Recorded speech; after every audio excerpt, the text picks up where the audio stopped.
Right, yo, yo, yo, it's your boy Yoshikidneo, and we're back in the world of Boridil. And today is the day that we find out what the hell happens in the future of Ziradel. And it's in all technicality, it is up to a single player on what actually happens. Mainly because he's only the only one that's been given the two choices of how to proceed. Our boy Rakim right here, as you can see, is pulled up on the. This is my buddy Gerald's character. This is his story arc, and I don't think today is going to be like the official close to the story arc, but it should be like the end of this sort of part of the story, at least what's going on in Ziradel. Because after what happens today, there should be relative peace for now. But we'll see what happens because players are unpredictable. So, hopefully everyone enjoys, and let's get into Your it. key cards, you have guns, and there's voice chat. So, and it's in this creepy pasta like esque universe. I think it's cool. All right. It is fun. I started a cult. That's also fun. I had a good time. All right. No, Kirsten's not going to be here today. And I'm low key thinking about just not having her in the fight, but then you guys don't have heals, so I'll leave her there and try my best. Otherwise, let's go ahead and we'll get into the recap. The last time we left our... Where'd the music go? Hold on.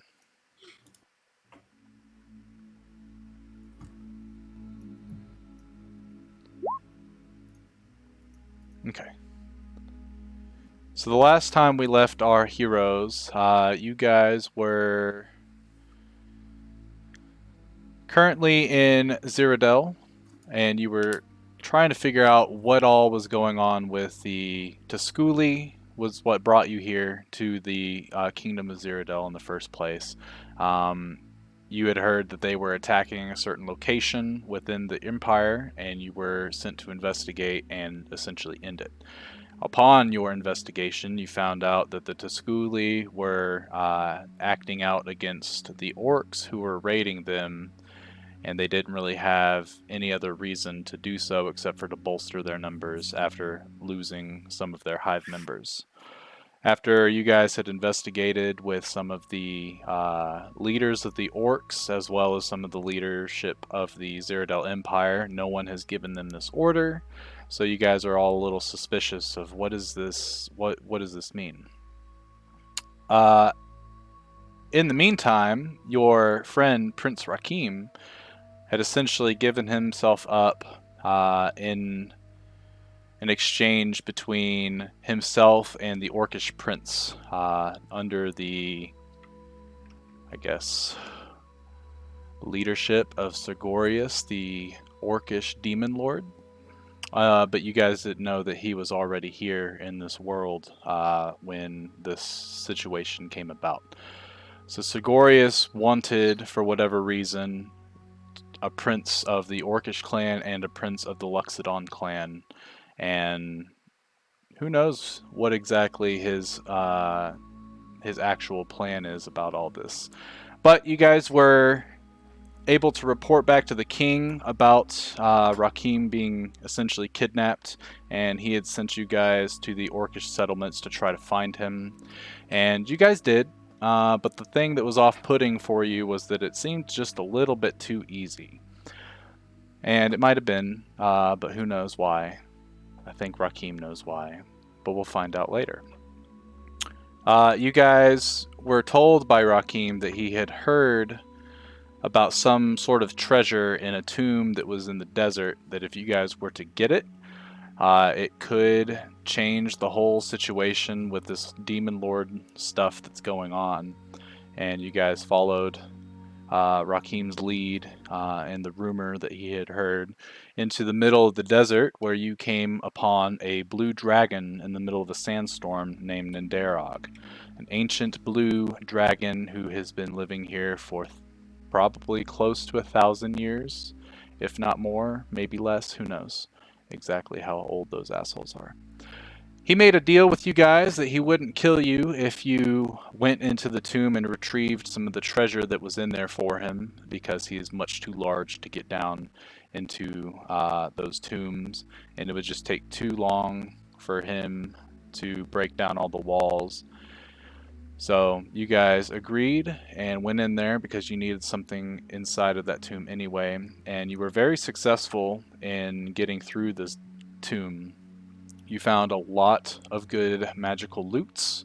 You gave almost all the gem items to Nindarog, and he said that he was cool with it for now. But the next, or he'll find another tomb for you guys to essentially go and raid later on, or you guys can give him more stuff the next time he finds you for safe passage. And then he had let you in on a little rumor that he had heard about a sapphire that was almost as large as one of his claws, known as the gem of the or the jewel of the desert. And if you were to find that, then he would be forever grateful, and he would leave you guys alone and give you essential free reign of his domain, at least when it comes to coming and going as you please. You took that with a grain of salt and headed back to the kingdom of Ziradel, where a lot of weird shit started to happen, mainly for Prince Rakim. He didn't really let you in on exactly what happened until you guys had settled in at the tavern, my bad. And the barkeeper came up and asked him for the book that you guys had found inside of the tomb. He gave the book up quite effortlessly, and the bartender walked out, which you guys later heard a scream.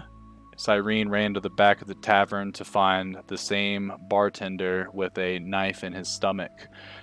She proceeded to heal him and make him feel shittier about his life for that moment in time with a very bad roll, which was hilarious. And Rakim let you guys in on a little bit of what exactly was going on. He told you he's got a choice between his family and his people, and he doesn't know exactly what to do. He's hoping that you guys can help him find the correct answer, if there even is a correct answer. But you guys stood by his side, even though he's kind of been keeping some secrets from you. But from what he said, he had to, otherwise things would have gone south a lot sooner. You all did various things within the town on this day. I think half of you went to a gem shop known as the Jewel of the Desert and met a very rude and obnoxious gnome who thought all of you very much lesser than he was, especially in status.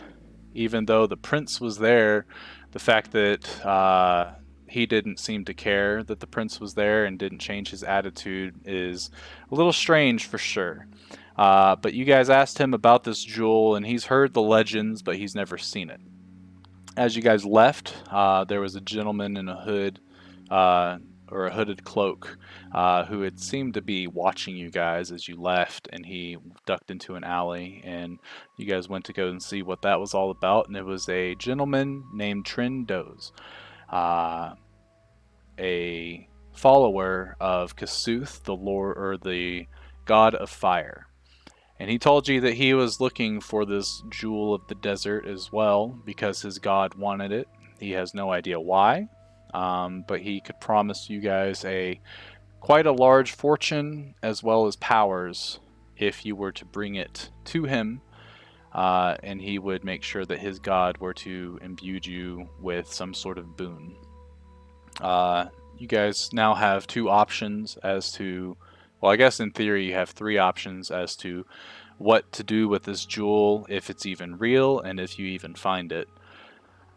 So that's pretty cool. Otherwise, Lacan was at the castle, and the orcs had come through with a couple that he knew. He knew Prince Grom. He knew who Zam was, and they were following another orc, a much larger orc, who he could only assume is the king of the orcs. And they essentially barged into the throne room and demanded an audience with the king. And As he saw this, he thought it a good idea to go and retrieve you guys from the gym store, which he did, and you guys went back. And Zuka barged into the throne room to see what was going on. And what had happened was the king had let on that he found out what the Luxodons were doing when it came to their water supply. And because of this, he is enacting a sacred rite of the kingdom of Ziradel for a new ruler of the throne. And the way this works is it's a non-lethal battle take place in the arena. The Luxodons choose their champions, the Orcs choose their champions, and they fight. And the last one, or the last group with a member standing, claims the throne. And that is essentially when the Orcs left to go and prepare for the night. You guys all did various different things. Lacan has gotten that Warforged that you guys had fought in the desert. He got it to the Tinkerer, and the Tinkerer said that the next day it should be ready to fight, and then you guys should be able to question it to get some answers about some of the various things that's been going on. So after all of you took your long rest, you awoke, had a decent breakfast as to not make yourself upchuck in the middle of fighting, since you will be fighting very soon.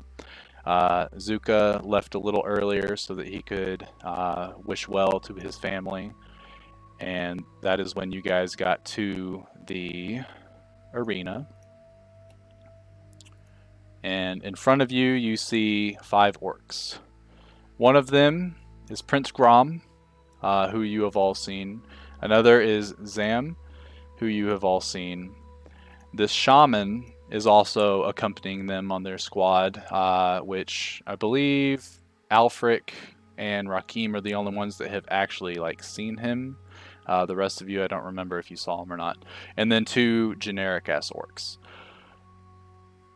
King Amon has decreed this a non-lethal battle, and whoever is the last man standing will be, or their team will essentially take the throne of Ziradel. And that is where we will begin our session, and that is where I need you to roll initiative, please. Yay!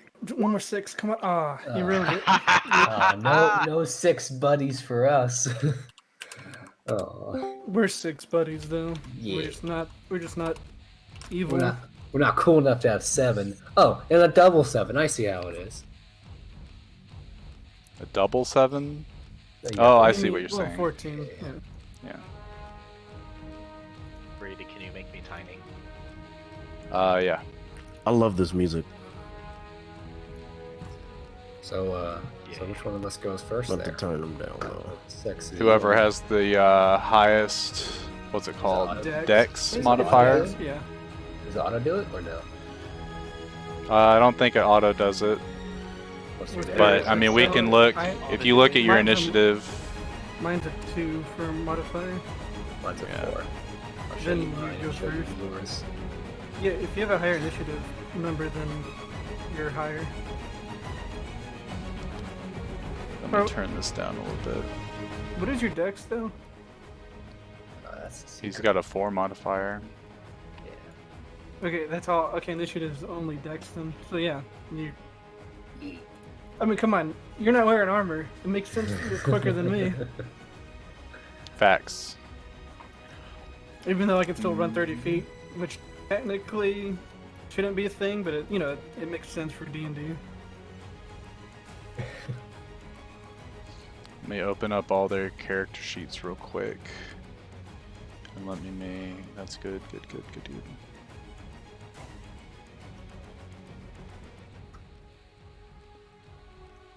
Damn it, Zim. You were my favorite. I'm just joking. Alright, so, just so everyone's aware, I will assume your damage is set to non-lethal unless you tell me otherwise. This is D&D. You can go against the king's wishes if you wish. But let me know if you mean for your attack to be lethal, and face the consequences. Alright, so first up is the lowly little orc. Let's see. So as a bonus action, he's going to move up to his movement speed. And then as his movement, he'll move 30 feet. And he's going to toss a javelin at Zuka. Which does hit for 4 piercing damage.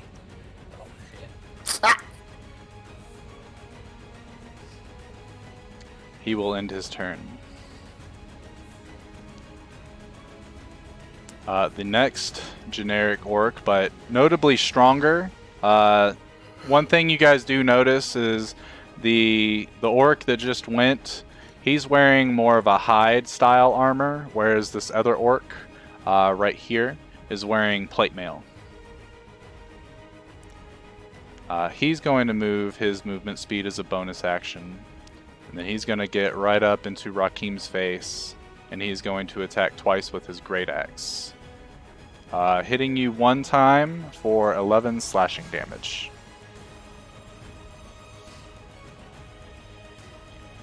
And as he comes down with his axe and he finally hits you, take that, you bloody prince. Rakim, your turn.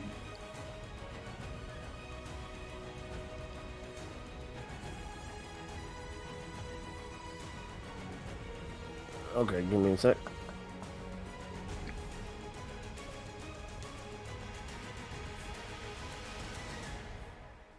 I did not mean to do that. Okay.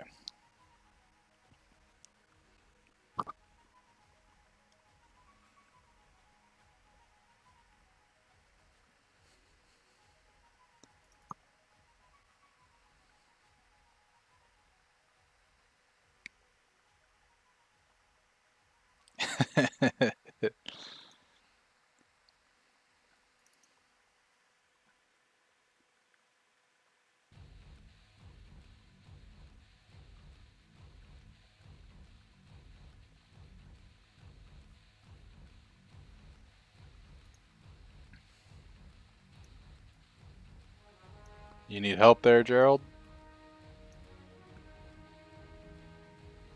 No. I'm officially good. Okay.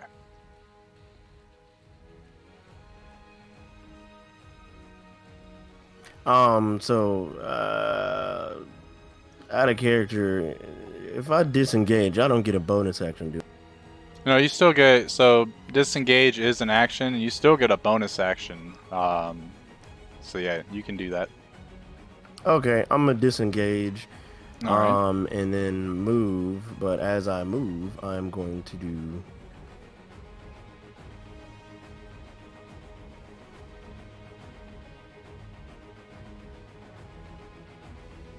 Okay.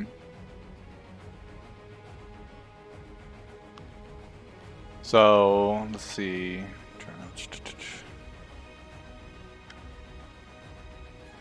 So where do you go? Because if you put it down right now and then move out of it, you have to make a dex save as well. Oh, really? Oh, I Yeah, read it wrong. 'cause Then no, I'm yeah. gonna stand here and fight him then. All right, but and do you this use as a that. bonus action. Okay. All right, so dexterity saving throw as this fire pops up and he fails. And then you still have your action. Longsword does not make its hit.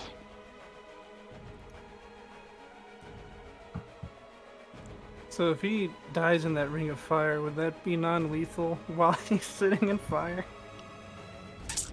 We'll figure it That out. would be that'd be entertaining. In a bad way. I would say we could have him faint in such a way to where And fall backwards, yeah. yeah, exactly. Or if he dies in it, I just kick him out of it. Or That if works too. Yeah. Yeah, creature I mean- passes through the... He chose to stand in the fire. I didn't kill him. He stood in it. Alright, so that's all for Rakim. Cyrene. I believe what she said is she wanted to cast the Moonbeam. Moonbeam. Let me get... I have a Moonbeam token.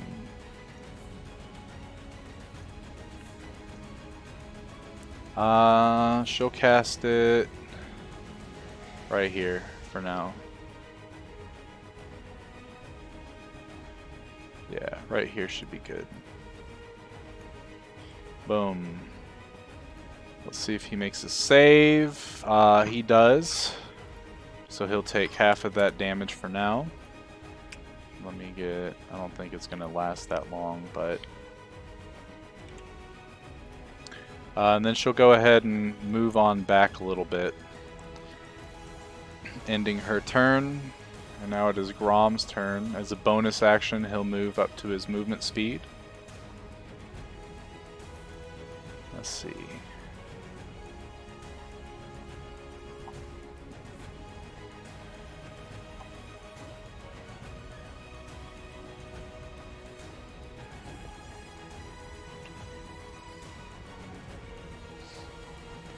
And then Grom will move right there. And he'll take out a hand axe and he'll throw it towards Rakim. Since there is a creature in between you guys, you will have an additional 2 AC against this attack. And that is enough to make it miss. So it flies and hits into the sand right in front of you, and he switches back to his normal weapon, which you notice is a battle axe. And he kind of has this, he's got this dead stare in his eyes, and he's looking directly at Rakim. He doesn't seem to be worried about any of the rest of you on the battlefield. This guy is going to move right here. And he is going to start casting a spell aimed towards Lacan. Lacan, I need you to make a Constitution saving throw at disadvantage as your armor starts to heat up. How far away is he? He's more than 60 feet away from you.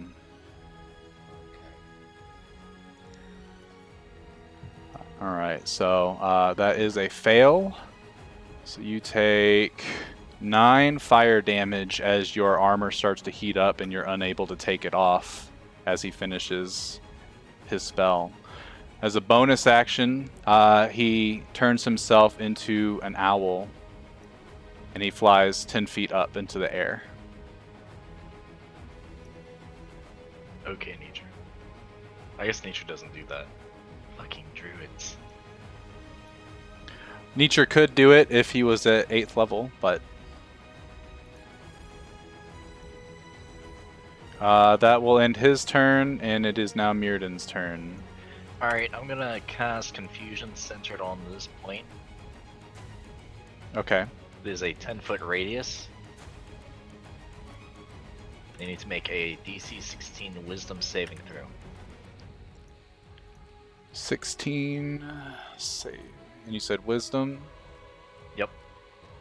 Grom fails. Normal Orc fails. Normal Plate Mail Orc also fails. Alright.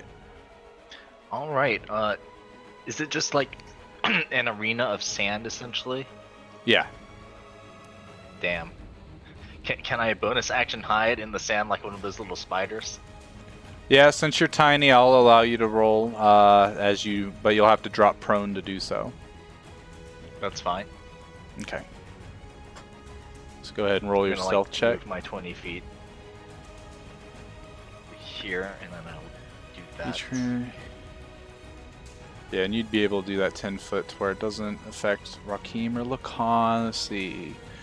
They can't take reactions, must roll a d10 at the start of each to determine their behaviors.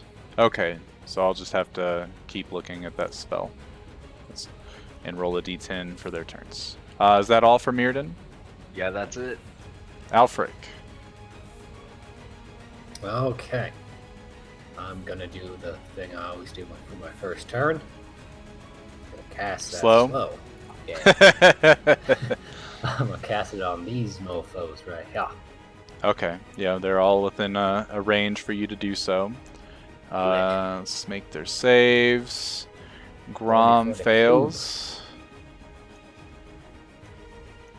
Normal orc makes it. That's upsetting. Plate mail orc fails. And I had my turn. Okay. With that, it is Lacan's turn. All right. Well, for starters, I'm on fire. Yeah, exactly. God damn it! Not, Oh, why is it it's- hanging up there? No. It's looped. That was actually really funny.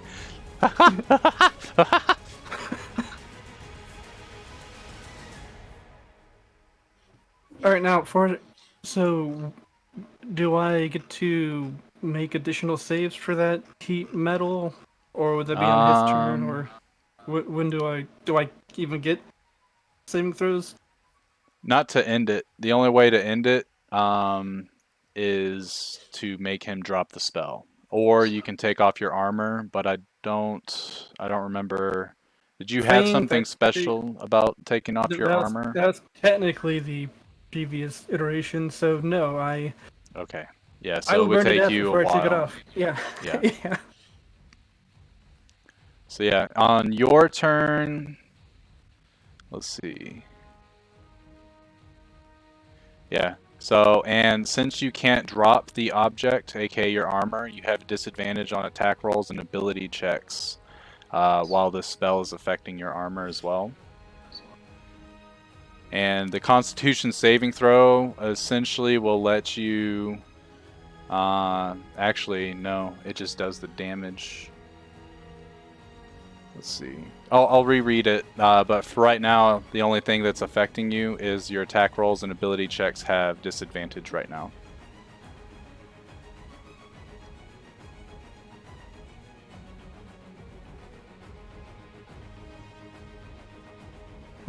Well, I'm gonna get a little bit closer to the plate mill orc. I'm gonna utter the words "soaking ild" to make the weapon, I guess, glow. Start or how is I Yeah, actually it would burst come into on fire? flames. Okay, so it actually burst. Alright. And then as it's bursting into flame, I will whip it, and then try to get that. All right, go ahead and Your- roll at disadvantage. 13 does not hit. 21 does though. Damage or entangle? Damage. Okay. I'll call entangle before I roll if I want to entangle. Okay, cool. All right, so that dude is not looking very good, as you guys have been wailing on his ass. If there's nothing else from Lacan, it'll be Zim's turn. Okay, movement. Yep. And yeah, that'll be my turn. so the spell, the Constitution saving throw, I shouldn't have had you roll it because you can't drop your armor. So you failing the Constitution save didn't do anything extra. And you'll just end up taking that damage on their turn if they uphold the spell. It's a bonus action. Zam will move up. And then she'll move up an additional 30 right by Rakim. And as she looks at him, your people don't deserve to be ruler. And she will take her mace and try to hit you 3 times. She fails the first 2 and crits on the second one. Or the third attack. Dealing 33 bludgeoning and slashing damage to you, Rakim. Hot damn.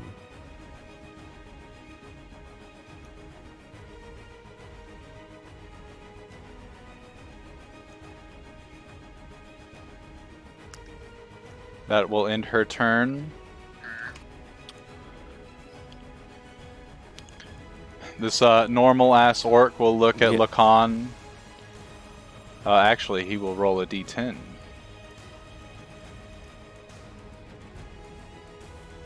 And let's see, what does he do?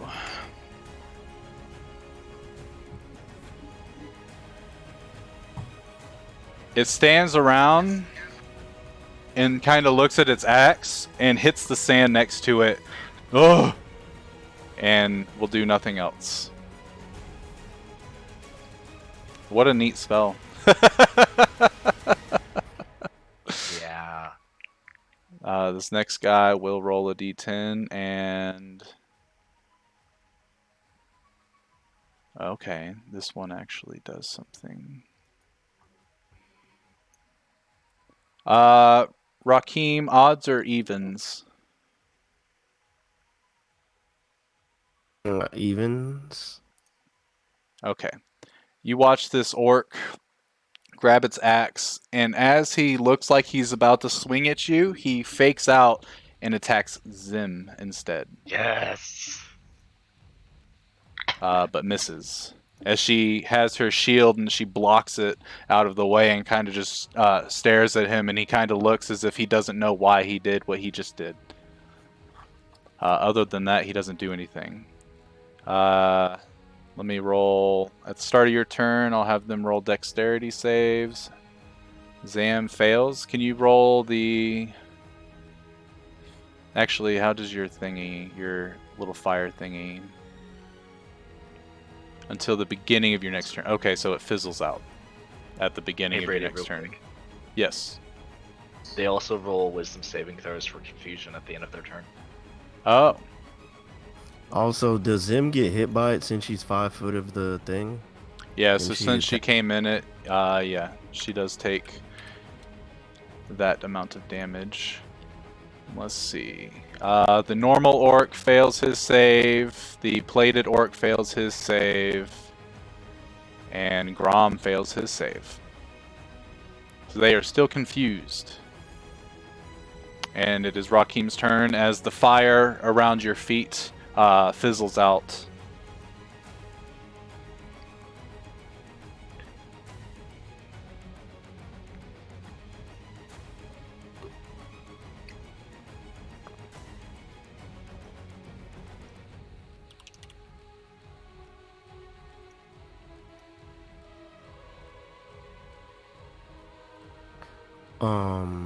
So, alright, I'm about to do something. Just to make it, this guy is a giant owl. So I'll make his token replicate that of a giant owl, except for it'll still be his ugly mug. Wait, is he able to maintain concentration as an owl? Yep, that's the cool thing about druids. That sucks for me. It does.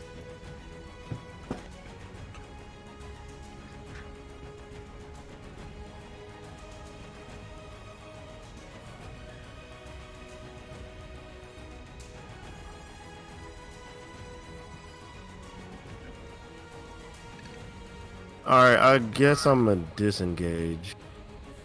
Okay. I just thought about it.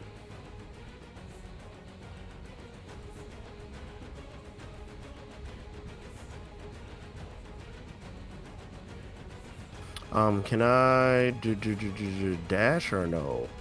No, dash is a action. I'm just gonna move then. The only way to move extra is if you had a bonus action that somehow allowed you to move more, since you're consuming your main action right now. Correct. And I don't believe you have anything.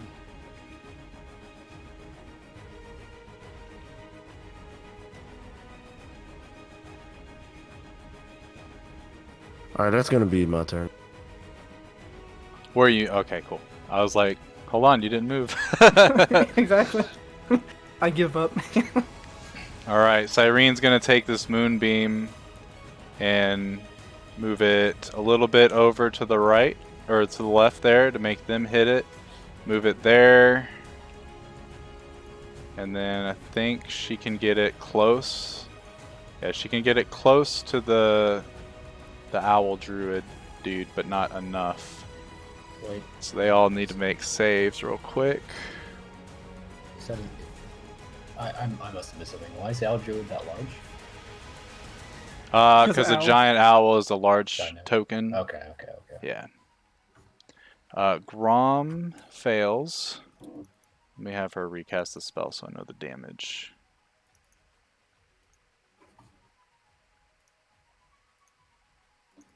Eight to Grom. And with that, we can go to Grom's turn. He failed. What about the other? Oh, never mind. Okay. Yeah, I'm getting there. And then Zam made her save. Grom will roll a d10. Can you cast Confusion for me again, please, Martin? Actually, is it in the compendium? It sure is. Never mind, don't worry about it. I'll just keep it open. That works too.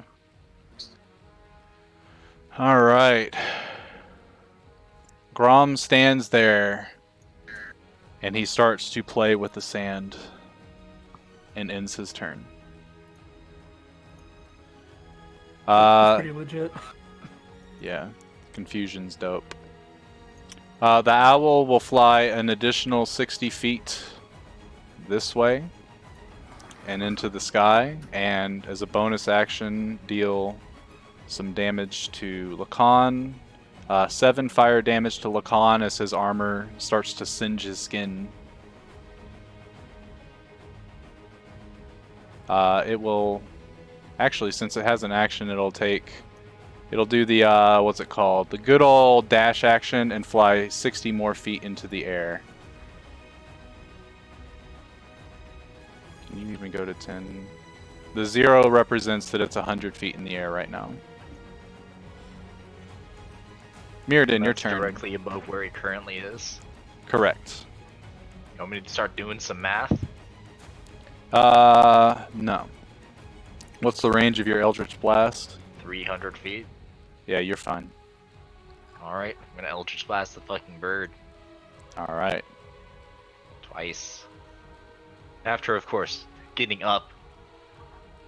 I should lead with that.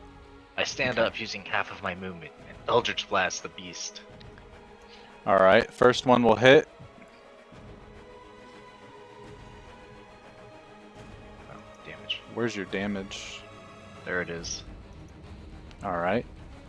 And he will roll a Constitution save, and he makes it. Alright. Next attack. 23, well 24 technically, will also hit. Ooh. And you see that the owl is not looking very good in terms of, what's it called? Health. But he does maintain concentration on his spell as you look over at Lacan and his armor is still heated up. Alright. I'm gonna move my 10 feet and bonus action hide. Okay. Alfric, your turn. Huh. I'm going to...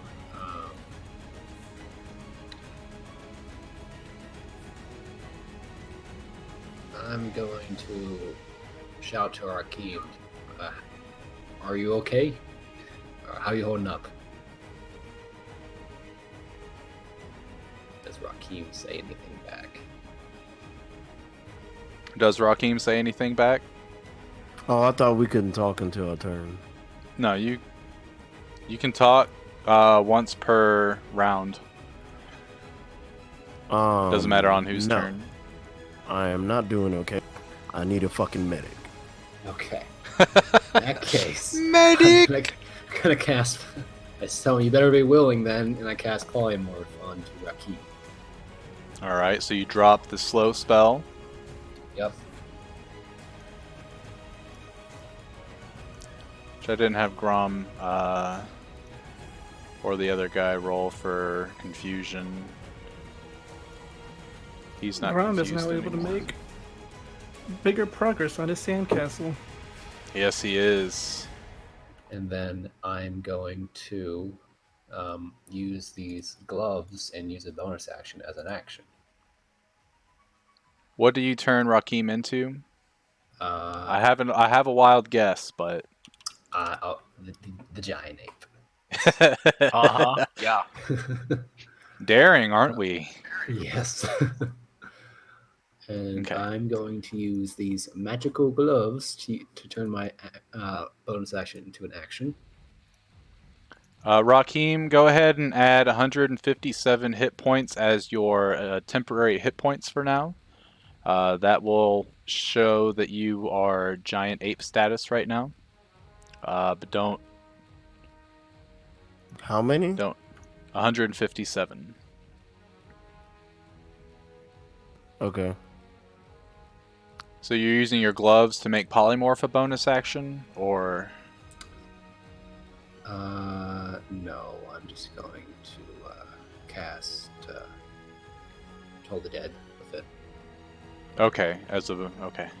Yeah, just to try to and cast it on the closest, the weakest guy to me. The plate mail wearing orc. Yeah. Ooh, he fails and falls over. Bleh.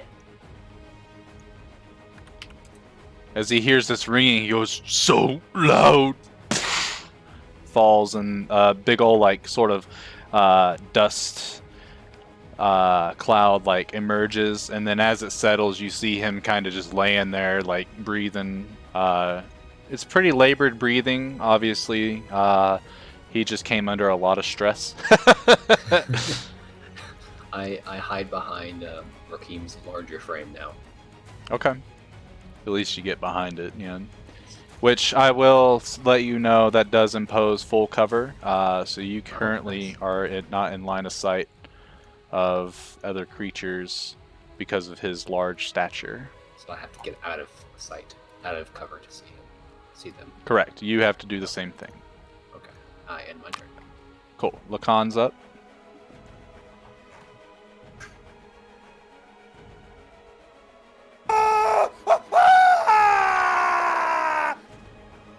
As Lacan starts running, I'm assuming he starts to scream. Question for my crossbow though. I don't have the numbers here. What's the normal range? Oh wait, no, I see it. Never mind. So within light 80 crossbow, would be normal, correct? and yeah, so 80 would be normal. Up to 320 would be disadvantage. Correct. Is that how that reads? Okay. Yeah. Plus, you have disadvantage Well- anyway right now. Yeah, yeah. Well, I'm going to run past the normal orc. I'll wrap around him, take one swing at him. That will hit and be enough to knock his ass out.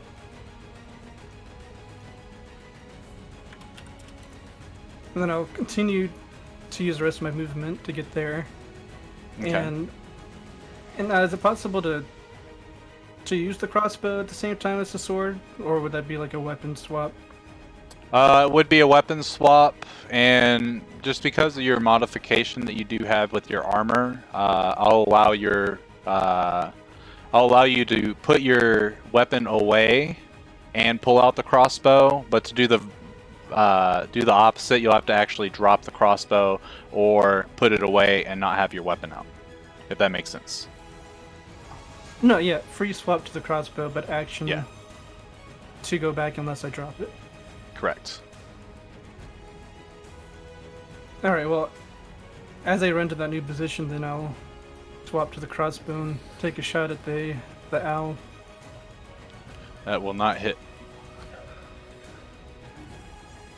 And then, can I still, as a free action, like just drop it right now? Yeah, sure. Yeah, I'll just drop it that way. I'm ready to use my weapon again. Okay. So currently you're unarmed until your next turn, just so you're aware.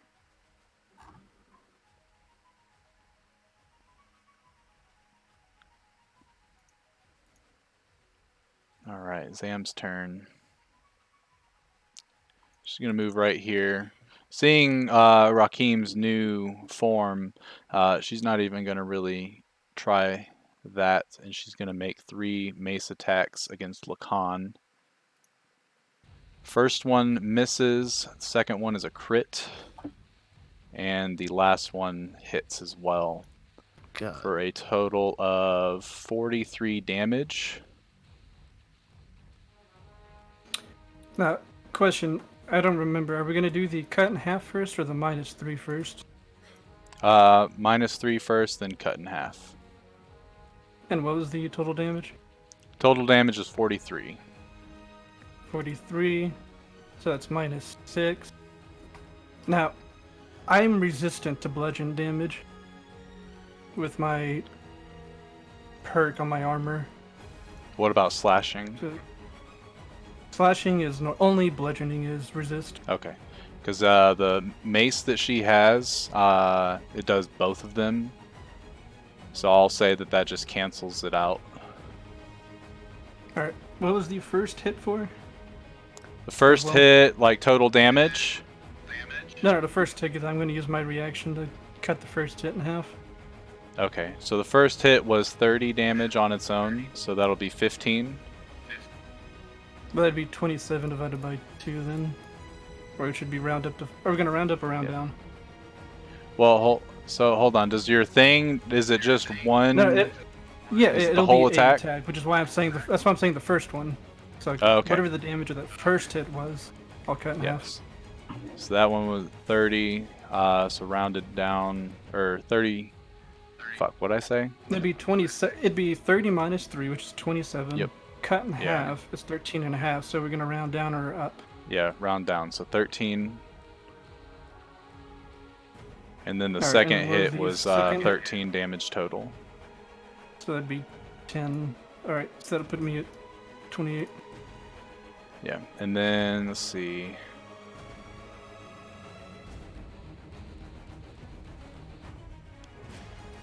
I think that's all she can do. Oh wait, no, here it is.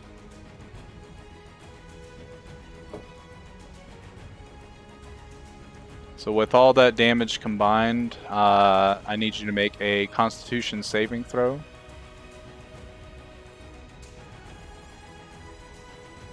You take a level of exhaustion after she wails on you with her mace.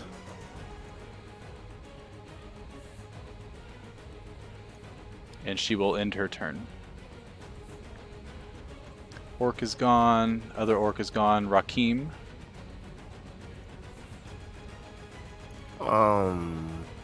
So do I just take my normal actions, like, or? Yeah, so if you go to the compendium and type in giant ape, you'll be able to see what you can do. The giant ape has a movement speed of 40, and it can make 2 fist attacks or 1 rock attack. So the fist attacks, you'll end up just rolling a d20 plus 9 to that roll, and it's got a reach of 10. Also, your intelligence is 7, your charisma is 7. But you know who your allies are and who your enemies are. You're not that stupid.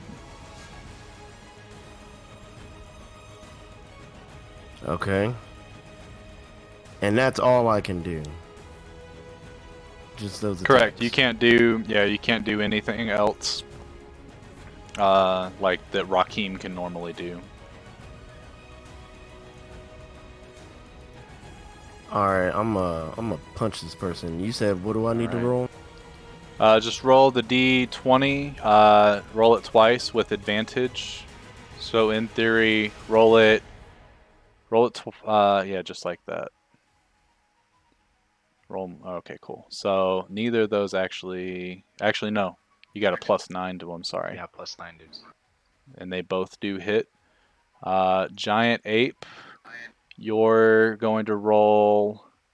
Go ahead and just roll 6d10 plus 12, and that is the total amount of damage that'll come across to her. 6 d10s? Correct. And if you click that D question mark, you can roll them all at once, and then we can just add 12 to it to make it easier.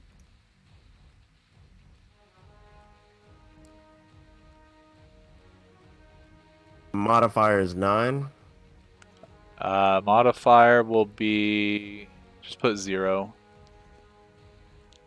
because we know to add 12 to it. All right, so 41 damage coming across to Zam as you come up and you just punch her once, and she tries to block it with her shield, and you notice that she kind of like drops her arm, and then you punch her right in her stomach, and like her eyes roll into the back of her head as she coughs up a big old thing of blood onto your hand. That was a massive hit, and she starts to cough as you retract and start to pound your chest. I think you still have movement left if you want to use it. Otherwise,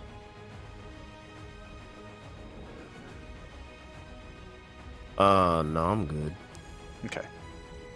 It's Irene's turn. Just gonna circle this moonbeam back around to hit Grom, and she won't be able to hit Zam without hitting one of you guys. She'll just leave it on Grom. And he fails his save. So he will take 13 radiant moonbeam damage. Let's see. I'm pretty sure it's her action to move it.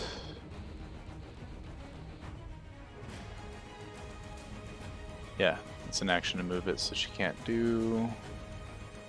She doesn't have... she'll use a healing word on Lacan. So Lacan, heal up 4 HP. As she moves My up 10 feet screams to are do so. slightly softer. And then she'll move 20 feet that way. Grom's turn. Before you go to Grom's turn, I just want to clarify something real quick. Okay. Are you counting that the damage before the mitigation, or would that be the damage after the mitigation? Are you talking about for that mace thing? Yeah. I was doing the damage hits you first, and then you do the Constitution saving throw. But I mean, it says if you deal more damage than my AC with a single attack. But if I include the damage reduction, a single hit did not do more than my AC. Oh, I see what you... Yeah, so... damage reduction. Yeah, not before.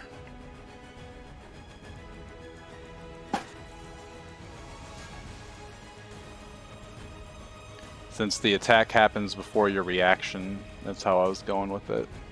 I see what you're saying. Sounds good. Yeah, I just wanted to clarify. Alright. Okay, so for confusion...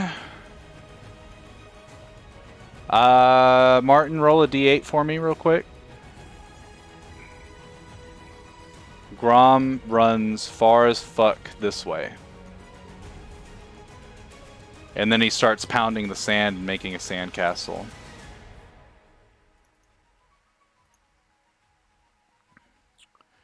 The owl orc will go ahead and deal 8 fire damage to Lacan. That's his bonus action, and he'll take his full movement as well as his dash to fly and land onto the ground.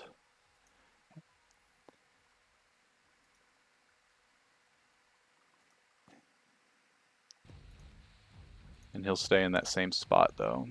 Your turn, Mirrodin. Alright, I'm gonna bonus action teleport 30 feet over here. And now I'm standing. Okay. Using phase step, and I will move 20 more feet.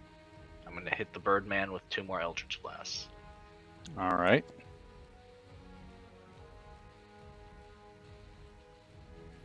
That will hit. Ooh, nice. He maintains concentration, but he is out of bird form, and that one does not hit. That's it.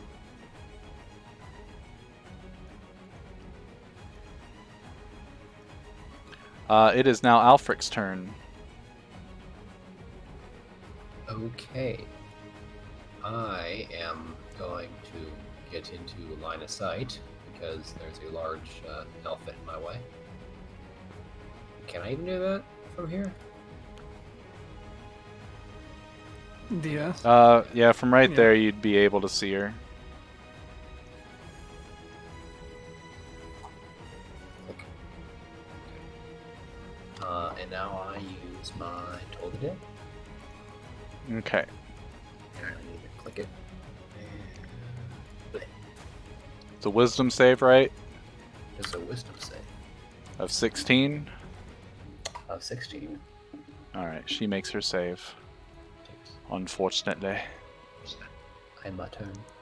Okay. Lacan, you're up. Alright, I'll retract it back into normal sword form, and Alright. I'm guessing she's flanked right now? She is flanked, so it'll be a straight attack roll for you. That hits.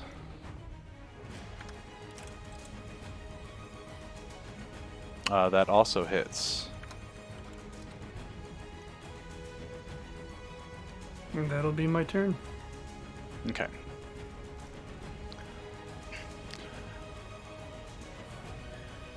After feeling the sheer brutality of the attacks from Zuka, she knows that she can't tussle with him.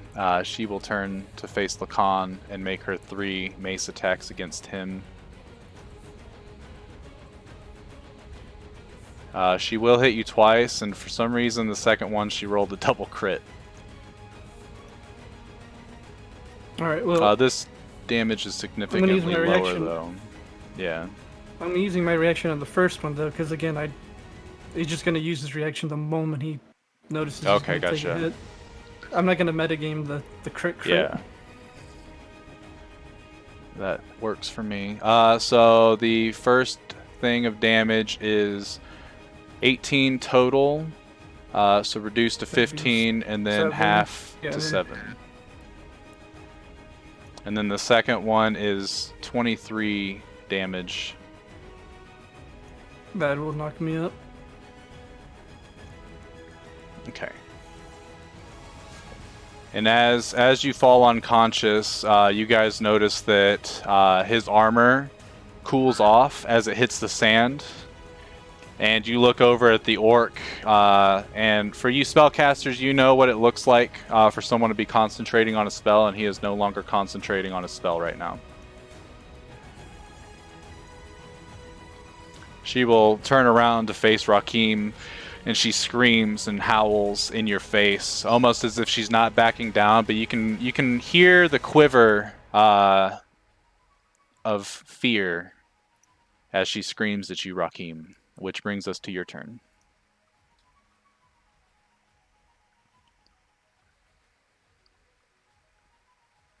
Yeah, I'm gonna go ahead and finish her off, I guess, or attempt to with a rocket punch. Go ahead and roll 2d20 plus 9. And they're straight rolls, so...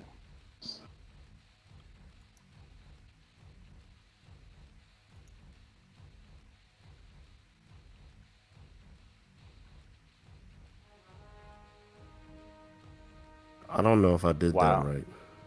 Or if you did did I? the D question mark, I mean, you in theory did. It rolled 2d20, and you rolled 2s on both of them. Plus 9 is not enough to hit her. So you go in, and as she's screaming wow. at you, you go in with both fists, and you actually punch like right next to her with both of them. So one fist enters the ground right here, and the other one hits the ground right here.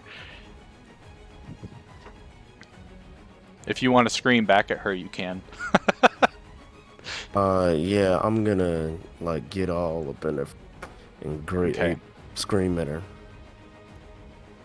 Yeah, she's definitely terrified right now. roll intimidate. No. Cyrene. Honestly, I think she'll just end. What the hell does she even... Why does she have some of these spells ready? What is she doing? I'm gonna have her call lightning. Get rid of the moonbeam. Much easier. She will use it on Grom, who fails, and will take the damage. She will then move back to get a little bit closer to the squad. She will end her turn. Grom, being a confused dude, will do nothing but play in the sand this turn. Again. And what's your DC? 16? Yeah. Okay. Yeah, he does not make his save. Let's see.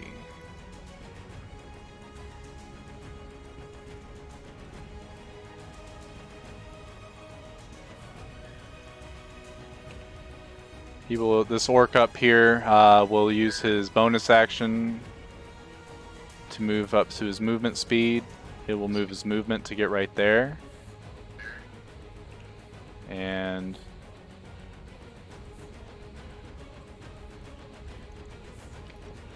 he casts a spell and is able to heal Zam.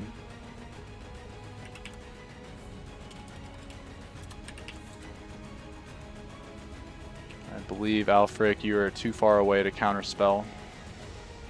Yeah, 75. Yeah, it's over 20 feet, yeah. Yeah. And he will end his turn, bringing it to Mirrodin. Alright, I'm gonna move here. I'm gonna do a... I guess I'll do a double Eldritch Blast on the Druid again.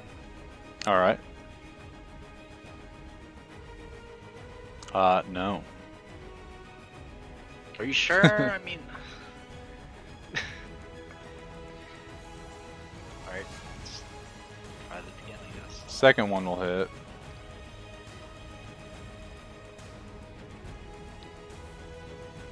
What weapon? I guess your glass rod, in theory. Second one will hit.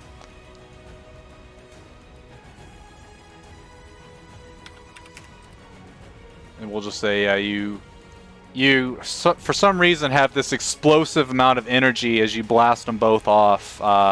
And one of them, the first one specifically, knocks you back at 15 as you let them both off. He's not concentrating on anything, so he doesn't have to do that. It is Alfric's turn. I don't believe...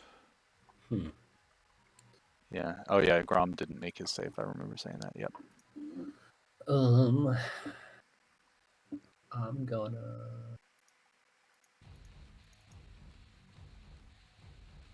So it calms down then, for sure? Correct. Okay. Well, unless I get healed, but yeah, I'm down. Okay. I'm gonna move up there. Move up there. I'm gonna cast Toll the Dead on this lady again. Okay. She does make her save. What? Okay. Yeah. I end my turn. She rolled a natural 17. Tears. Hey, 7, that's a Lacan, good no death minimum save. damage roll, though. Yeah. Yeah. It is good. Zim, now seeing Alfric appear in the fray, is going to run over to him. Rakim can make a opportunity attack if he wishes. Let's roll a d20. Just a d20. Correct. D20 plus 9 to see if you Oh, hit. well, if I see her Okay, I'll let him do this thing first. Yep. So go ahead and roll 3d10 plus 6 as you are able to think of the Donkey Kong on Super Smash Bros. When he slaps. Like forward, like double-handed? Yeah, exactly. I didn't add That's the plus 20. 6. That's 24. No, Yeah. you're good. Yeah. Okay. I'm a Misty Step. I don't believe That's not a that Misty reaction. Step's a reaction, my dude. Oh. she makes 3 mace attacks against you. Oh. Wow. You know, she is no Wait joke. a second. She misses with the first, misses with the second, and she hits with the third.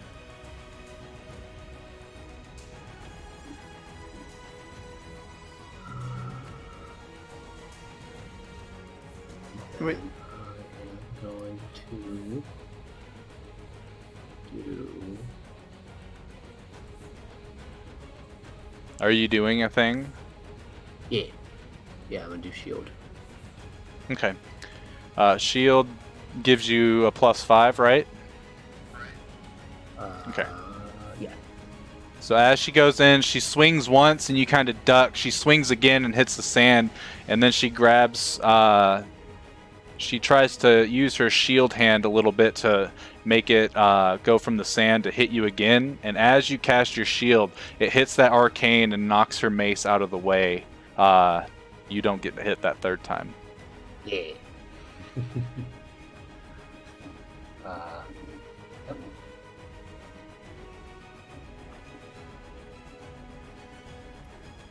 His AC is lower than yours, and she rolled no crits this time. Oh boy. Oh boy. She'll use her bonus action to move over here to kind of put some distance between her and Rakim, even though it's futile. Which brings us to Rakim's turn.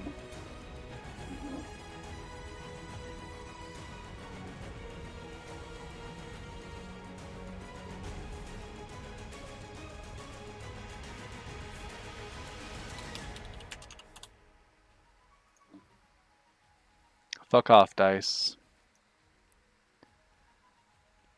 I mean, it's no big deal. Remember, I did mention this, though. I get hit more often despite having the high raise. That's the giant It is AD. weird. 10-foot reach. I'm gonna throw a rock Giant at Ape this gets dude 10. in the back. Oh. Okay.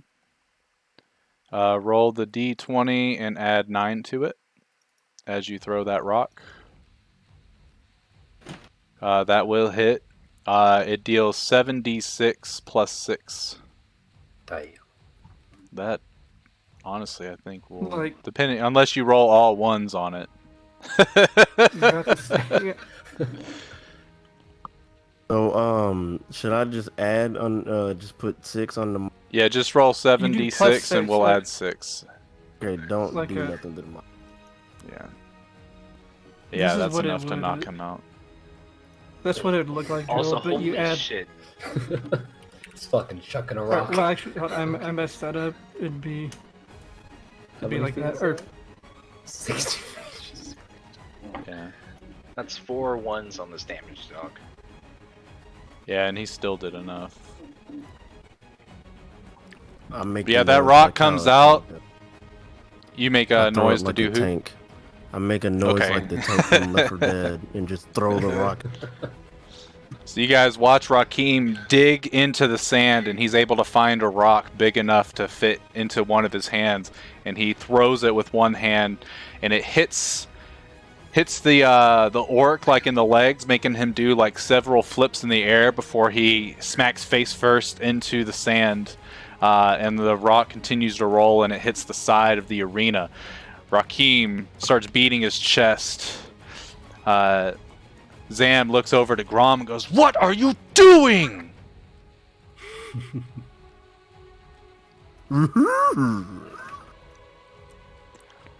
Cyrene on her turn will run up cast Healing Word on Lacan as a bonus action for 5, and then use Call Lightning as her action since the spell is already cast, and she will use it on Zam, who fails her save but is still standing.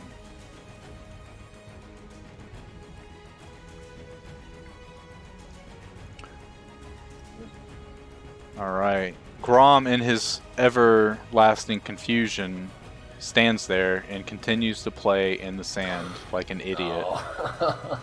And still There's maintains confusion. the confusion.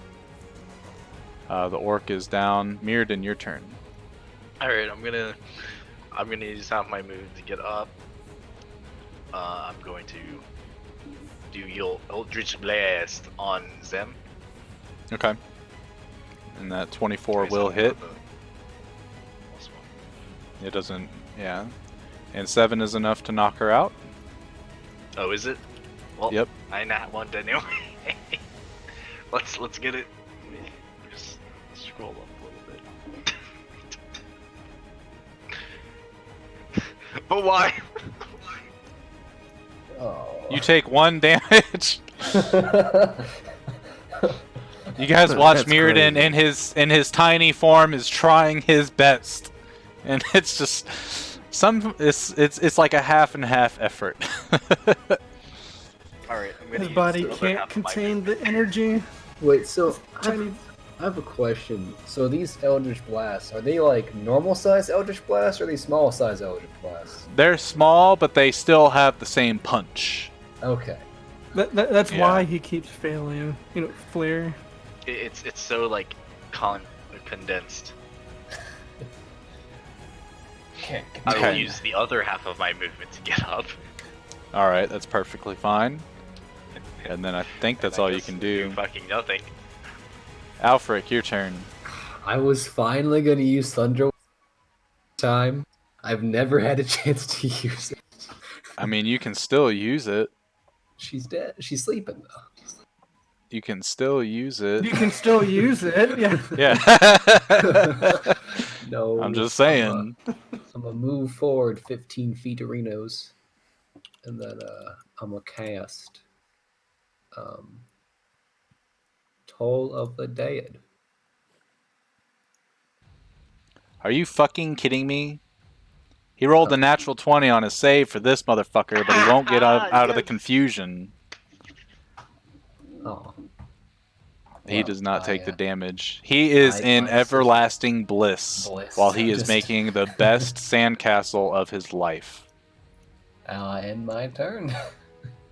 This is probably the happiest moment in Grom's incredibly dark past. Very edgy So- orc backstory. Just gonna wake up like, what the fuck just happened? Lacan, you are awake, but you are prone. Alright, I'm gonna look around, notice how everyone's knocked out except Grom. And I still notice the Grom is confused, so I am going to be confused and be like, do we still fight him? Is it still going? And I will pick up my crossbow and end my turn. She's knocked out. Rakim, your turn. How long does this form last? That's a good question. minute. Click on it again. Is it a minute? Is it a minute? No, it's an hour. That's an hour. Oh yeah. fuck, Oh an my hour. god. It's an hour or until Alfric ends it. Yeah. Oh, okay. Or until you drop to 0 hit points or die.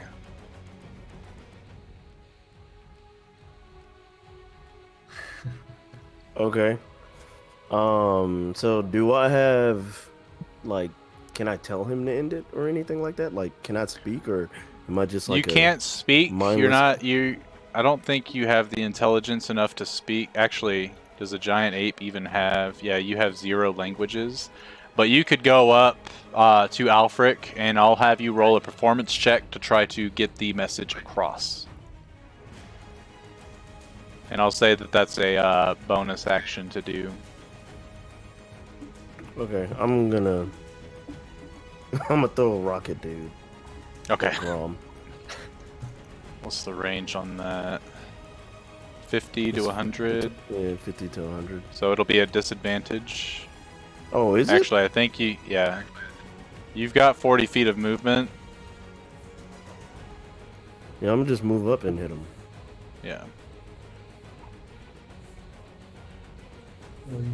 You're a ways away, though. You're like 90 feet away.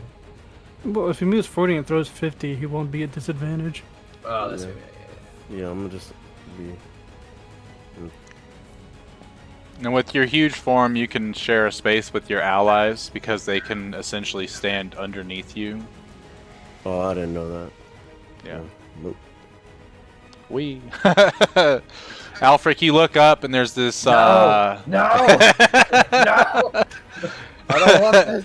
Before I throw the rock, he just see. I'm gonna scratch my ass a little bit. No! As he does, a dingleberry falls. Alfric, roll a dexterity saving throw. Because this dingleberry, the dingleberry is the size of an acorn, hits you on the shoulder. I start freaking out. They're screaming. He drops the spell immediately. No. I'm joking. I keep that shit up. Go ahead and roll the d20 with +9. Yeah, you may be falling prone a lot, Martin, but at least you didn't get shit on, literally, by a giant ape. I feel like I'm winning here. That hit, so large roll 7d6 plus 6. How big is Martin right now? He is tiny. Like, could he ride my little spider? Tiny? Or not that What tiny? size is your spider? Let me see. If it's also tiny, I can't ride it because it has to be a size larger. Correct. Has to be small or bigger. It is I tiny. can get on your shoulder, It is. but All right. I don't think I want to. Not now. Cyrene will use her call lightning. Ooh, nice. Except for... Oh, can I do that bonus action too to kind of tell him I won out? You said do a performance roll, check, right? roll performance. So it'll be d20 plus your charisma, and when I say plus, I mean minus. So it'll be -2. d20 -2. The call lightning does not strike that gentleman playing in the sand. And Jeff, you have no idea what Rakim is trying to tell you in his giant ape form. I appear scared. I'm doing the little dance. I don't know if y'all remember the little dance that the Sasquatch was doing from the Goofy movie.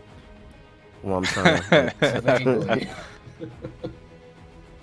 Where he has So the as this headphones. giant ass rock smacks Grom in the back of the face, it's enough to where he face plants into a sandcastle and he shakes his head, and in the confusion, he rolls a d10 and does nothing again, and just look and be like, he kind of like wonders what the hell happened to his sandcastle and just starts to build a new one as if nothing happened because of fucking confusion. Oh my fuck. Mirrodin, your turn.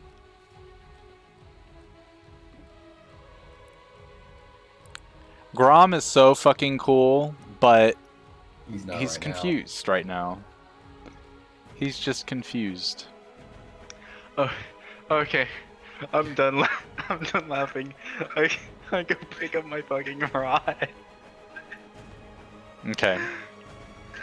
Oh, Oh. no, I delete. And then you die. You guys watch Mirrodin as he grabs his rod, there's just an explosion. And you see his shoes. I think you were like right here. Probably. I don't think it matters too much. I cast Eldritch Blast on. Oh, yeah. Or I guess the first time I didn't cast it on before. What were you, a 7? Yeah. Yeah. That will hit. Yay. That will miss. Okay. That's all. Okay, Alfric. Oh, I'm gonna go and toll the dead. Oh, this time it connects. Yay! End my turn. Lacan. I end my turn.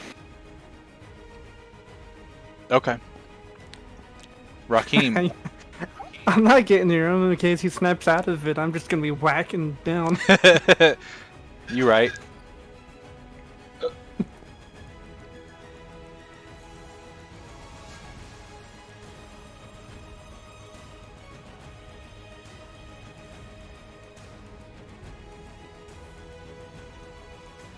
Harold. Oh shit.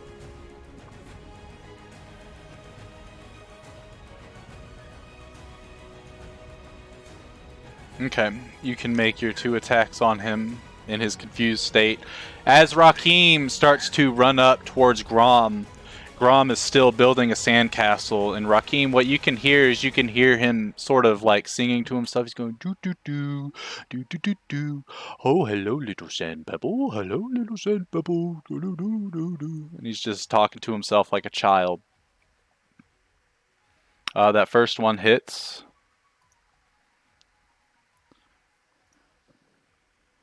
Second one hits. Roll, what was it? 6d10 plus 12. Jesus Christ.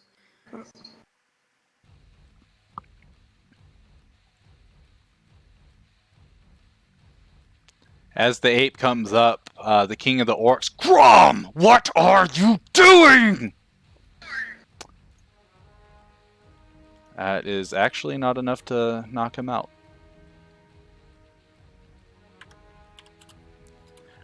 As Grom gets beat in the back of the head, you can see blood trickling down, and he kind of just shakes it off and continues.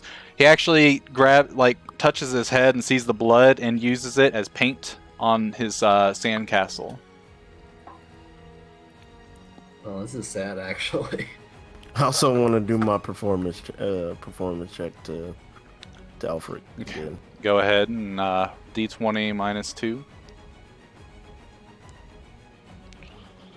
Alfric, you're a smart cookie. You're starting to get the idea that Rakim's trying to tell you something, but he's not able to convey the message in his current form. What you do with that is up to you. What is it even to drop that? Yes, it doesn't take any action. It's just you drop it whenever you want, no matter whose turn, anything like that. I'll So like you could literally drop it right now. Yeah, I'll drop it. Okay. So he drops the spell, and Rakim standing there, he holds out his hands, and he's like, "Ooh!" And Alfric's like, "Fine, whatever." And he ends the spell, and you come down, and your clothes are back onto you, and you've got all your weaponry and stuff like that. You are now Rakim, the non-giant ape. Yeah. I'm just out of character. I am just to throw this out there. I wish you would have waited to drop it, just in case he does snap out of this. Well, Cyrene's got call lightning. because if this goes like how I think it's gonna go. I dropped concentration.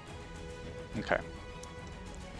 As the call lightning, the final strike starts coming down from the heavens. Grom finally he grabs his axe, turns around, and as he looks up to Rakim as he starts to shrink, an arc of lightning strikes straight through his chest, and he kind of falls onto his knees, and he looks at you, Rakim, and he goes, "Curse you, Rakim," as he falls over unconscious. The crowd around you starts to cheer Mostly Luxodon. You can see the orcs that are up there, with the exception of Bozon and the shaman. Most of them are kind of quiet and confused. Some of them seem like they were hoping that maybe a new change of pace would happen, but they're not, all too upset about it. The orc king is very furious right now, and he's kind of screaming and slamming his fists. He's slamming them hard enough to where the rocks are starting to crack, and he's just really pissed off and screaming. But I'll save y'all's ears, and I won't do that. Rakim, I need you to roll me a wisdom saving throw at disadvantage as you hear this voice in your head. Now's your chance, Rakim.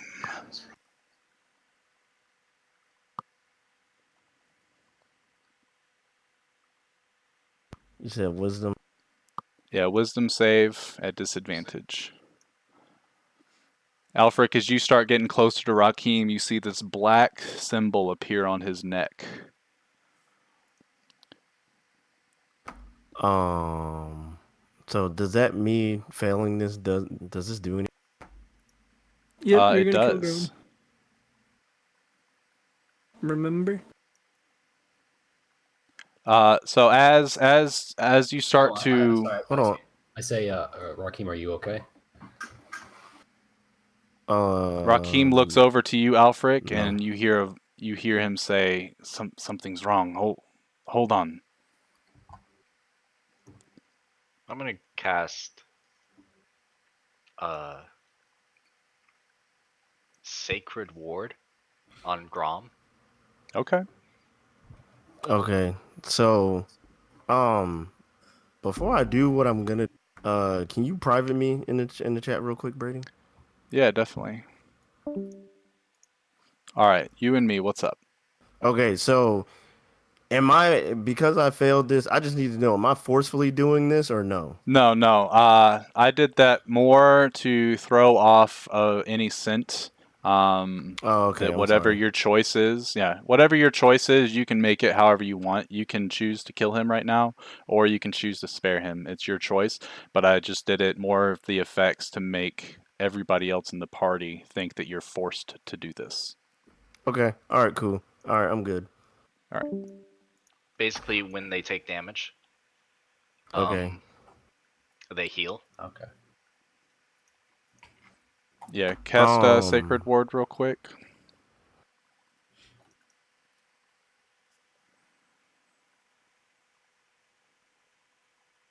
Okay.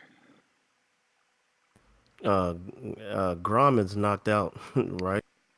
Correct. Okay. So I look at Grom and I start to smile, and I just tell him, and you didn't think I could make it. So now you guys watch me as I pull out this dagger out of my pocket or bag or whatever. And as this is going, as I'm pulling it out, I just like look up to the crowd and I pull like a gladiator moment, like in the movie, and ask them if are you not entertained, just like real epically. Okay. So as you do that, Alfric and Mirrodin, since you guys are right next to Rakim as he's doing this, you see this dagger is completely made out of some sort of like black onyx. There are runes carved on it.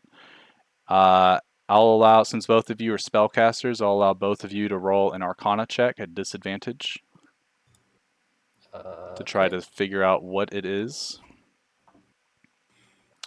So you both actually can tell, based on the runic script, this is a soul-stealing dagger.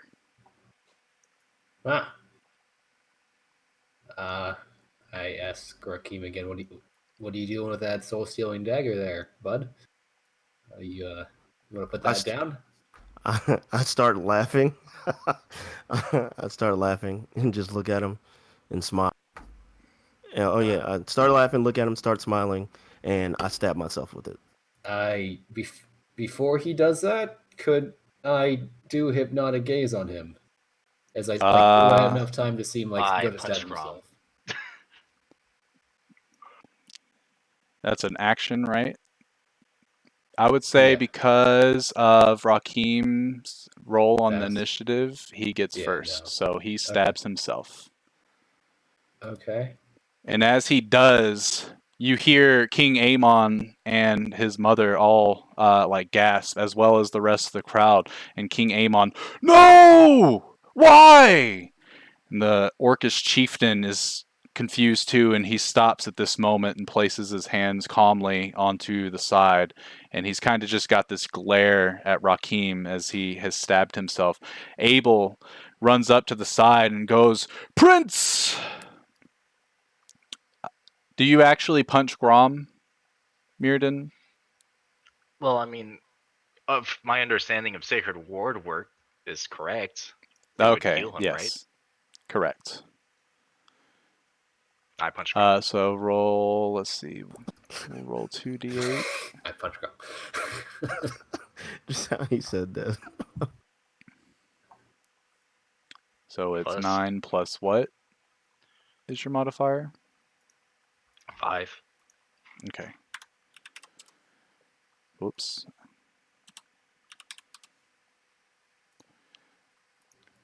And now So, Rakim is being targeted by Sacred Ward.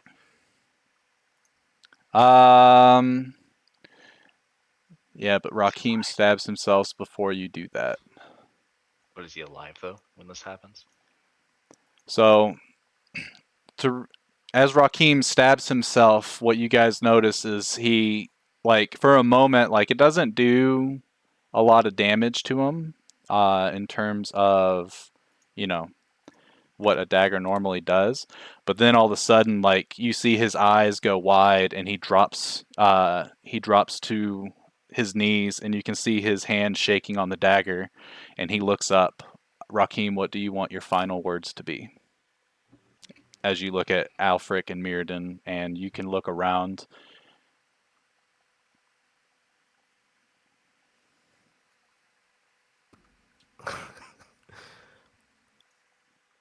Oh, dude, I don't even know. I don't. Oh no, I do tell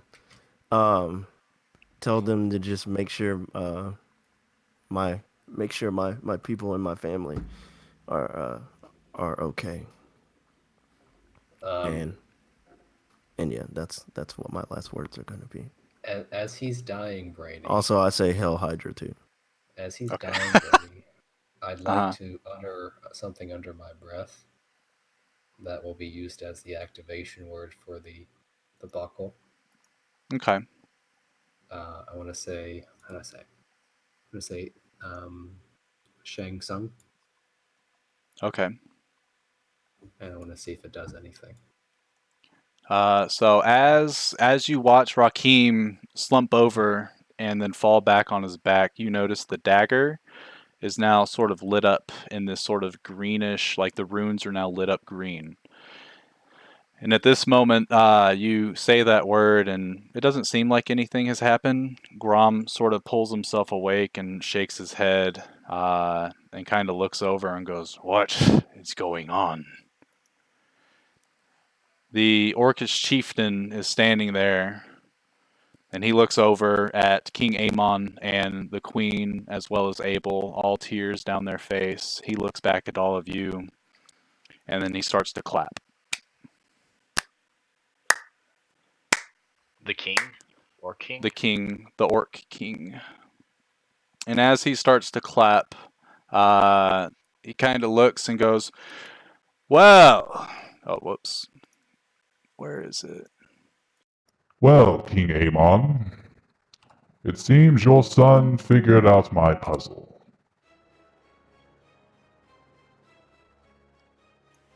The Orcish king jumps off of the side, and as he does, his form shifts very rapidly into Sergorius. And now in the air, as he starts flapping his wings, what are you wanting to do, Jeff? I want to tell Mirrodin to pick up the dagger. I have removed curse just in case. I pick up the dagger. I was moving that way to pick it up. I didn't say anything. Well, someone pick up the dagger. I take it. It's mine. Okay. What do you want me to do? Sergorius flies to the middle. And cast he's noticing Move all Curse of on you it. guys. Nothing happens. Okay.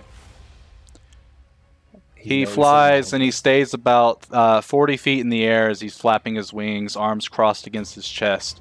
You all have something I require, something that your prince was supposed to get me, but he did it a little differently than I expected. But it will do. I dare say he has one up to me this time. But he might come back, we'll see. Now, as he holds his hands forward, it shifts into a mage hand and floats in front of you guys. While he's doing his dumb little monologue, I'm going to dimension door some amount of feet away, such that I'm out of here with the tiger. All right, so you just try to go as far away as you can. Yeah, as far away as I know it's safe for me to do with dimension door. Okay. I don't yeah. have a good frame of reference for where things are here. No, yeah, you're good. As you do that and disappear, Sigorius shakes his head and goes, well, his hand starts to light up, and he casts a fireball at... Counterspell. Roll... You gotta roll something. Roll counterspell for me real quick.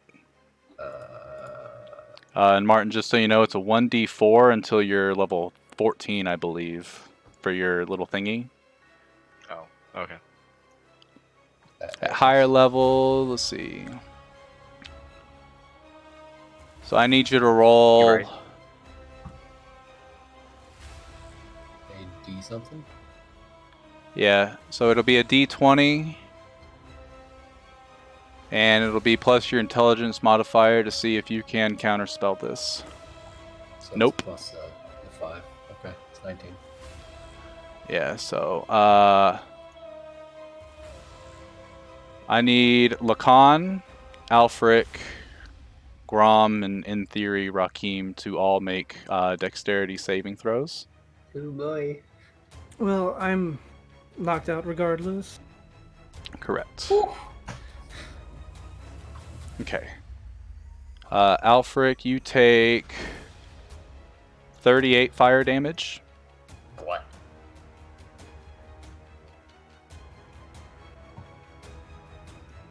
I don't need to roll, do I? In theory, your body is still alive right now. It just has no soul. So go ahead and roll.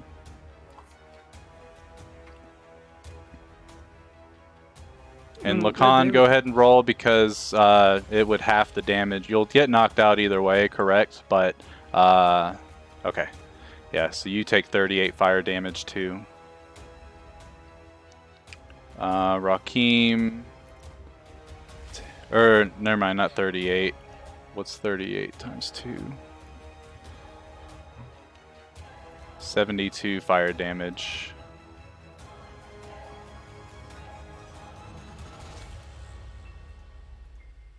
Which isn't enough to outright kill you.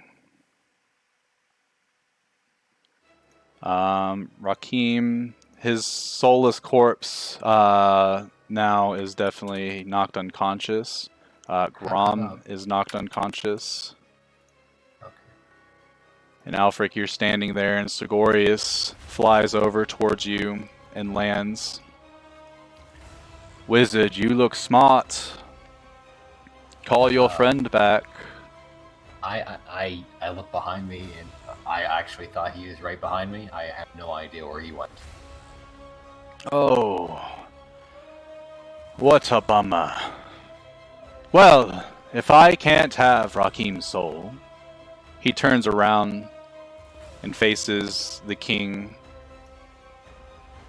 And he flies over. If you want to do anything specific, Alfric, you may. Otherwise, Cyrene runs over and starts to cast Healing Spirit and put her friends through it, as well as Grom, to heal all of you. Where is Healing Spirit? I scream for Mirrodin to come back. She doesn't even have...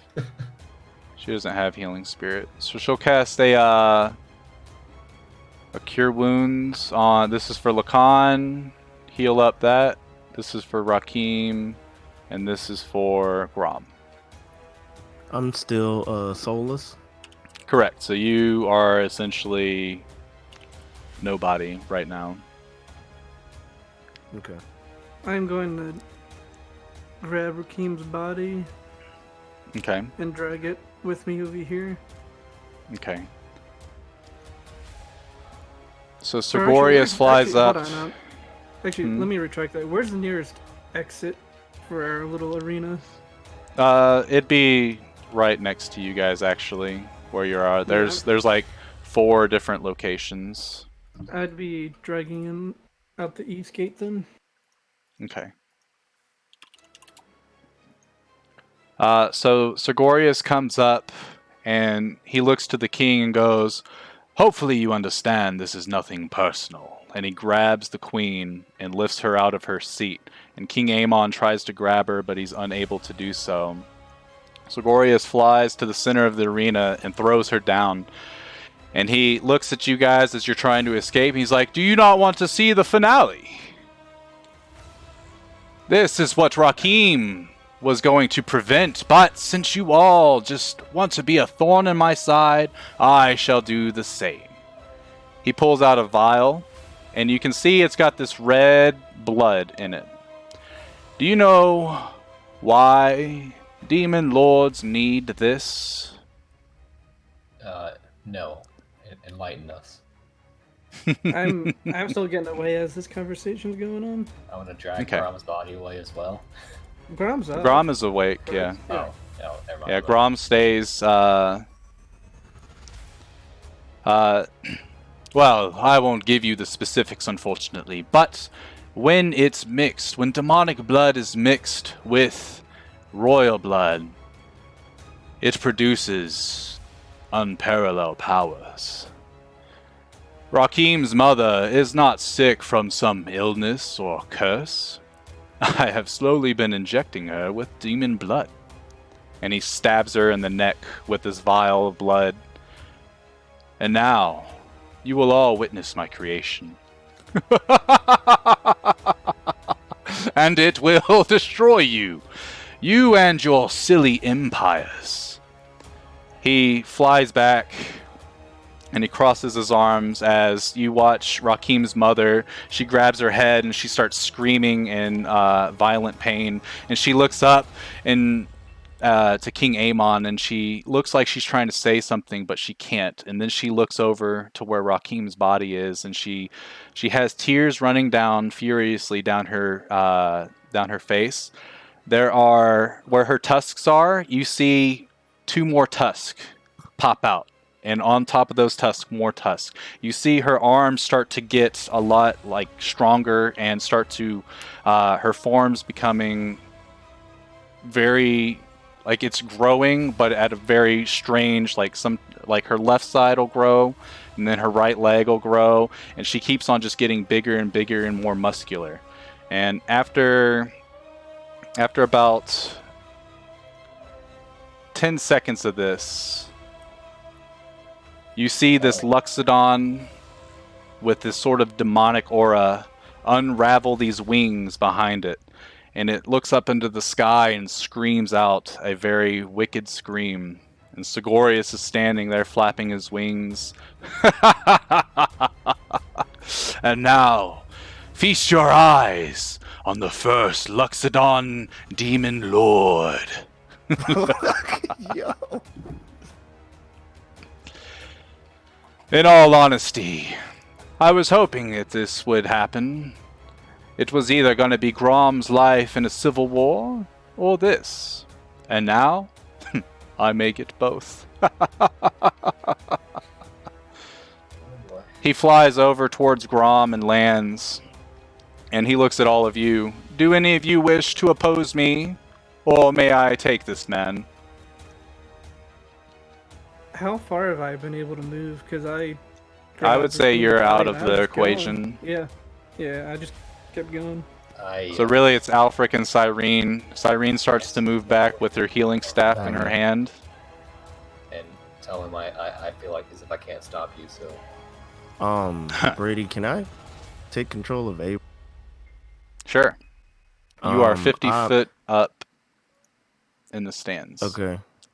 I just want to tell them because I'm with the king in them, right? Yeah, you're with the king and Bozon as well as the shaman. But the orc king was Sigorius.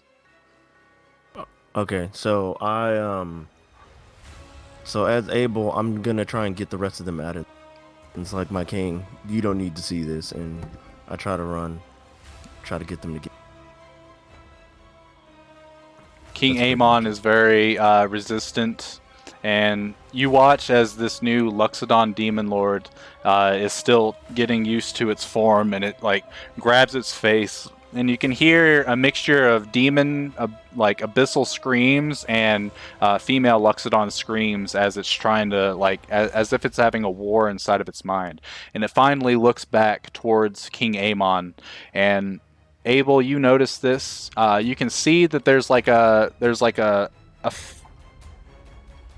she's trying to convey the message of "I'm sorry," and then all of a sudden the eyes fade to black, and now they're just black spheres looking at you, and it looks at its hand, and you see this fire start to grow, very much like the one that Sigorius had just thrown onto the group, and it looks at you all.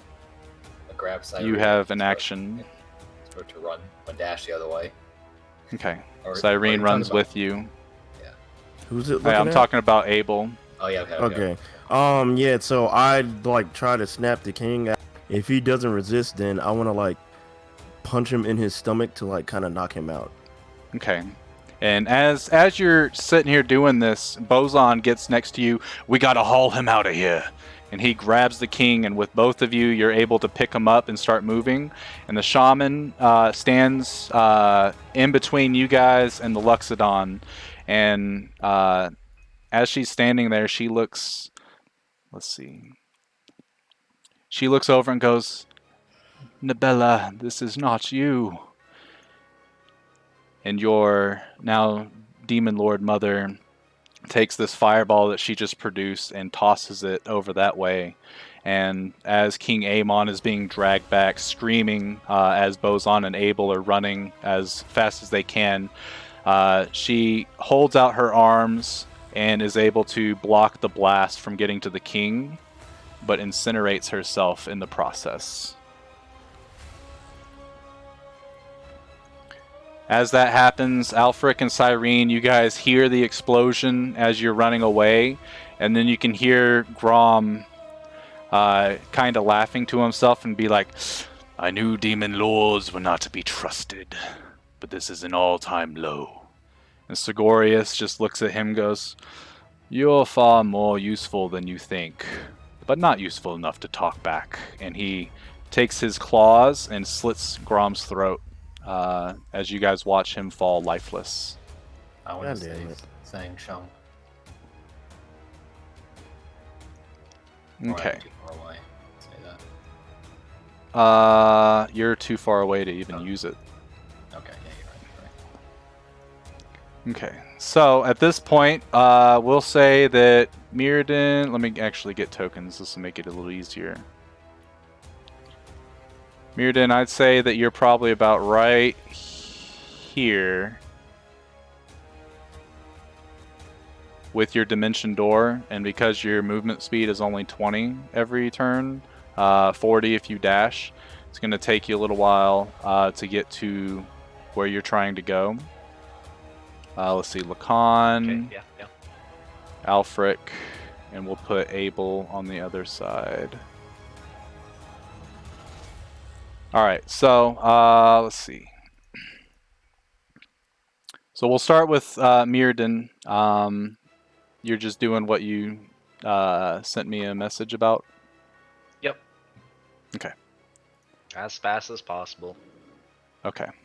What does Alfric and Lacan do? I'll say that whatever you guys decide to do, Cyrene is on board with you guys. You do have a breathing and conscious Rakim, but he's currently just like in this sort of dazed state. Like he's dead weight at this point. Where are our camels? Are they back at the palace? Yes. Okay, well, how fast can we move with our dazed and If you are all helping in some way, I'd say that you can all move normal speed. Okay. And you can dash and stuff like that, so... I look to Lacan and say, well, this is taking a turn for the worst. How about we catch up with Mirrodin and try to formulate a plan from there, okay? Do you know where he went? Away. He probably went in he was behind me, so he probably went 500 feet in the other direction. At most. Or would I know that, Jake? Right? Would I even know that? Or would I know the limitations of Mention Door? Yeah, I mean, you've seen him use it a couple times. You know that he can essentially teleport from one location to another. You don't know the exact range of what it can be used, but you know it allows him to teleport short distances. Okay, well, I'll tell him he should be somewhere around. Yeah, let's just start looking for him, calling for him. Start heading this way. Yeah, and I would say, so, in theory, there are no ships. These docks up here aren't actually, like, here. Mm-hmm. The harbor for the town is a town over. So, Mirrodin, I assume you're heading to your camel to get to the ships, correct?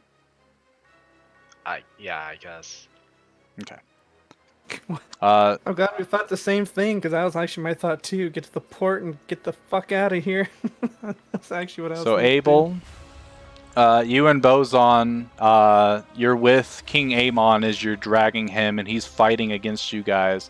And you just see the shaman, who Abel's known his whole life as well, essentially, just get incinerated.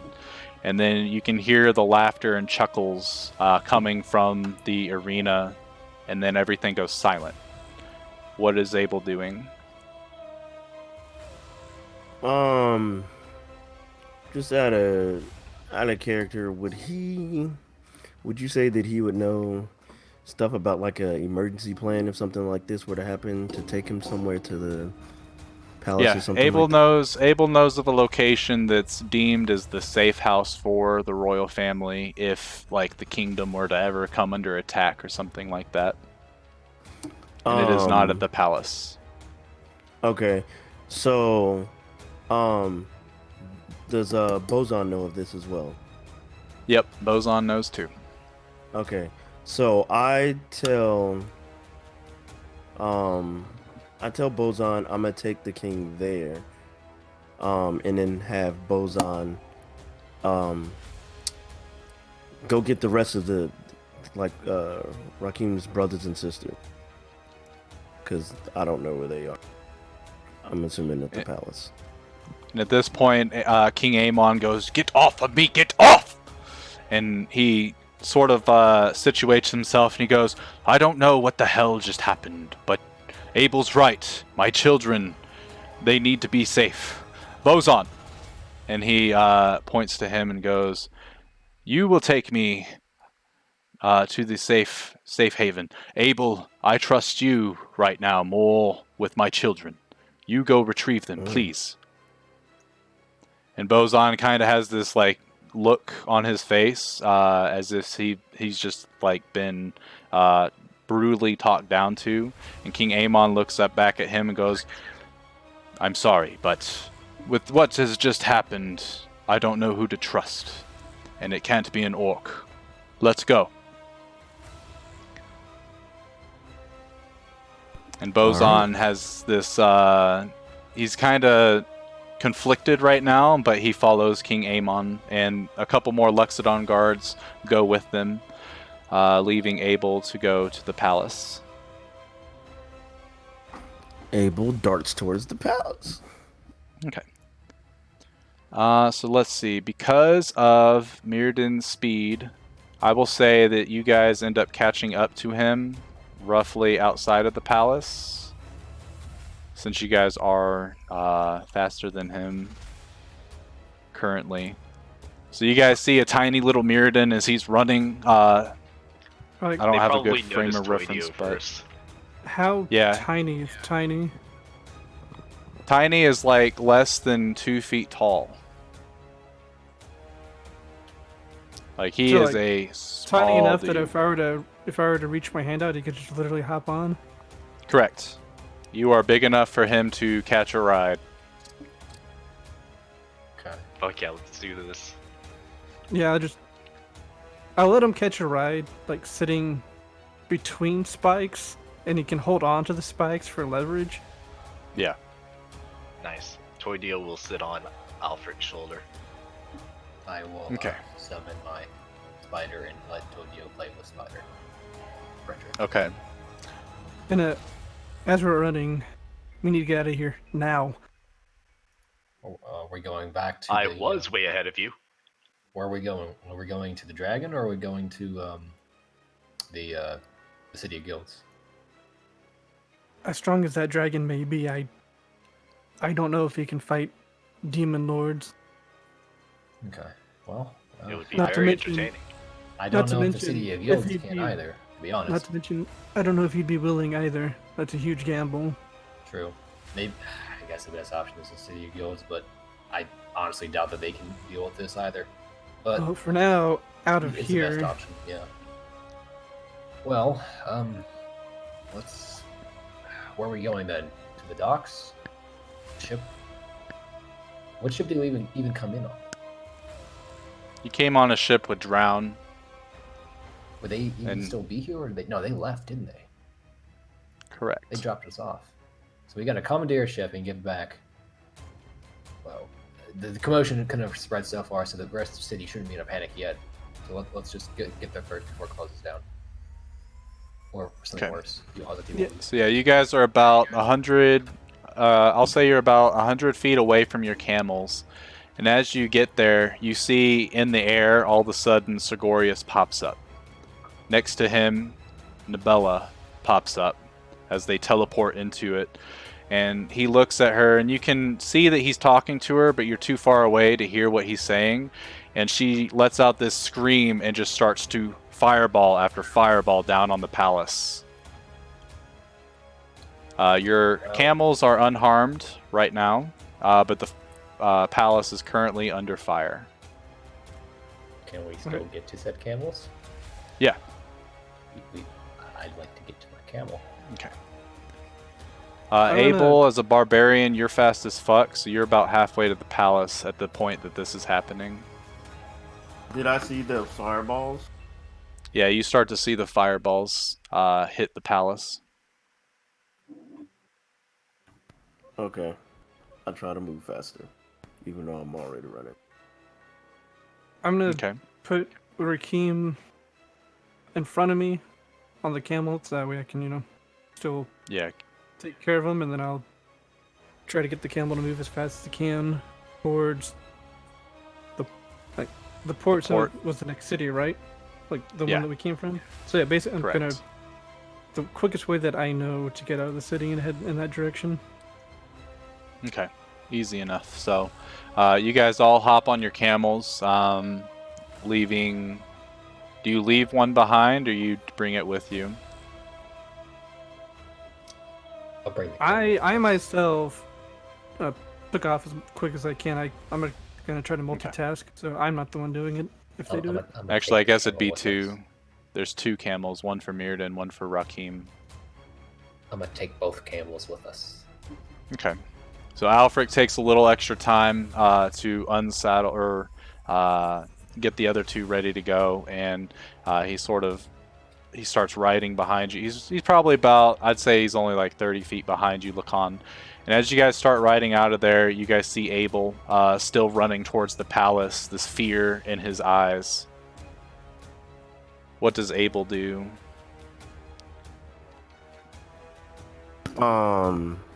So as Abel is running, he notices.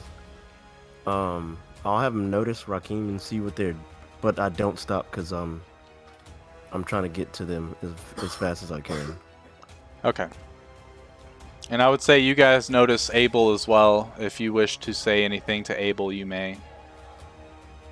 Otherwise, you bamf on out of there.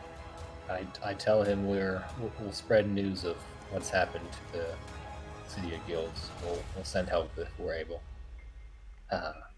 Get it, Abel? Yeah. Right. Okay. All right, and I'm with that, you just guys like leave.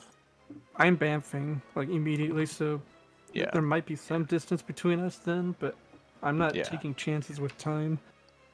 Okay. So, as you guys are leaving the city, Abel, you get to the palace, and you can see that it is almost completely caught fire on most all of the spots. As you start coming in, there are guards running out, there are servants running out, all of them coughing furiously. Roll in a perception check to try to find the children.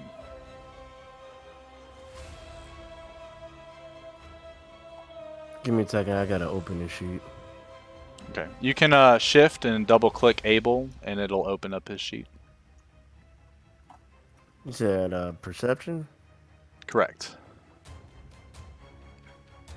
Okay. So as you're running through the halls and stuff, there's explosion after explosion as things are starting to blow up. You're able to get to where the children would normally be at this time of day, and they're currently not there. You go to the throne room to see if maybe they're there, and they're not there. You go to their parents' room to see if they're there, and you see one of them is lying by the window that has been exploded, not moving. And this is Lasario or Lasaro, the young brother. Okay, so Abel tries to check him, and because he's strong, I just pick him up and just body him over my shoulder or something. Roll medicine check to see if you can detect if he's alive or dead.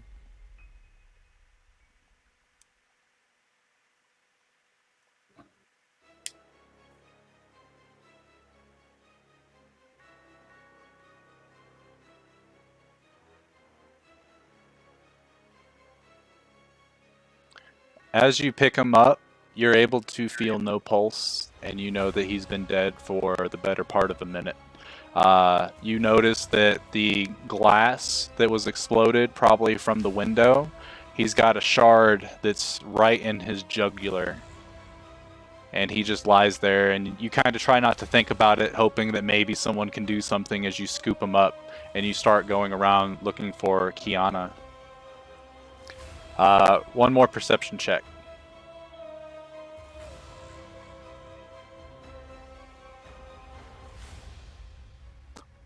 So as you go looking around, you're unable to find Kiana with ease. You can choose one of two things. You can either go in and risk being trapped as some of the building starts to topple, or you can get out of here safely right now. If you go further in trying to find Kiana inside the palace, Abel might die. Abel goes balls deep. He's going in. Okay. As you start moving around, go ahead and make me a dexterity saving throw as more of the palace is starting to crumble. Okay, so you're able to dodge and weave as columns of statues, rocks, and bricks start to explode from the fireballs, and you're able to continue holding on to Lasaro's dead body. And you finally get to one of the open courtyards outside, and there you see Kiana face down in a fountain that is no longer producing any water, but is still filled. All right, I go up to him and I check her and see if she's. Okay. As you do, you sort of flip over her body, and she's not currently breathing, but she has a very, very faint pulse.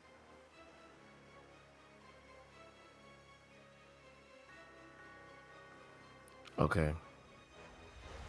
So now, now that happened, I'm gonna try and get out because I think that's all of them, if I'm not mistaken. Okay. Yeah, one more dexterity saving throw as more of the larger columns are starting to topple.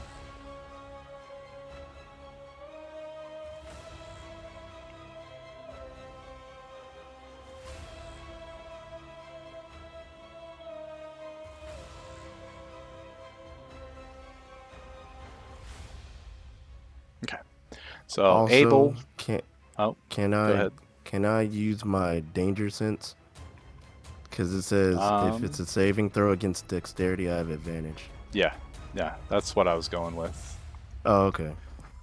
Yeah, so that's why you're able to dodge and weave out of these things as you're starting to run around, and you are able to make it out from the proximity of the palace. And as you do with these two moveless bodies of the Luxodon royalty, you look back up and you can see Sergorius is flapping his wings and he's scanning around, and he makes eye contact with you. And then he continues to look back at the palace, and you see the now mutated demonic version of what was once your queen is just up there, and she almost looks like she's having a fit of power, like she's realizing what she's capable of. And you almost swear that you see a smile on her face as she's destroying this palace. Everything that she's ever known is in this palace. But you're able to make it out, and you can start running towards the safe location for the royal family. And as you are running, you occasionally look back to see what they're doing, and after looking back probably about the third time, they're no longer there. But the palace lies in ruins behind you, and we'll say that it takes you about 10 minutes of doing a full sprint to get to the location where the king is being held currently. And when you get there, the Luxodon soldiers don't ask any questions as they see you carrying the prince and the princess of the royal family. And you go down underground, probably about 100 feet or so, down these spiraling staircases before you get to this lead-encased room where when you open it up, King Amon is in there pacing around, and he finally looks over, and you can see he's got this worried look in his face, and he goes, no, no, no, no, no, no, no, no, no, no, no, no, no, no, no, no, not my children, no, no, no, no, Abel, where's the shaman? Where? And he's starting to sort of, you can see he's stressing out. No one here in this room currently is a shaman, and no one knows exactly what to do. So what does Abel do?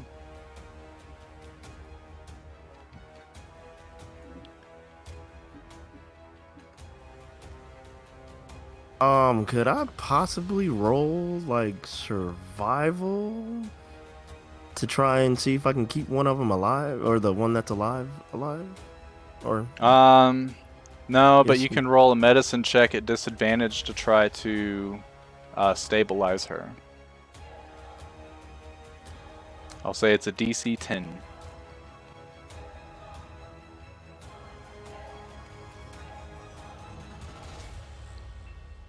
I'm so confused. Well, you know what? Yeah, I'm gonna do it. So just roll a medicine. Yeah. Okay. So as you go in, and you've seen like some sort of like CPR done before. So you're trying your best to do it to essentially stabilize the princess, and it's just not working. One of the guards comes and starts trying to help you, and it's not working. And after about 30 seconds of this, you check her pulse, and it is faded.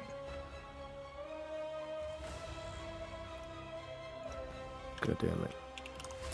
King Amon drops to his knees, and he buries his head within his hands, and he continues to uncontrollably sob. Let's see.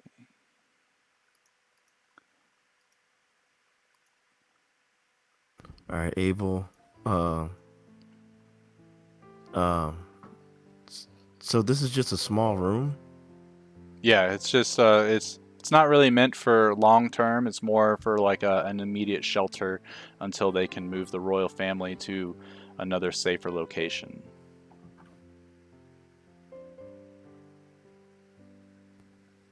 Abel, within a matter of moments, my whole family has been taken from me. I don't know what to do. Bozan, I don't know what to do. Why would your people go through and summon that thing? And Bozan is standing there, and he kind of looks down and he goes, I do not have answers, my king. But I would never betray you. I remain loyal even in spite of all of this, and I hope you can see that.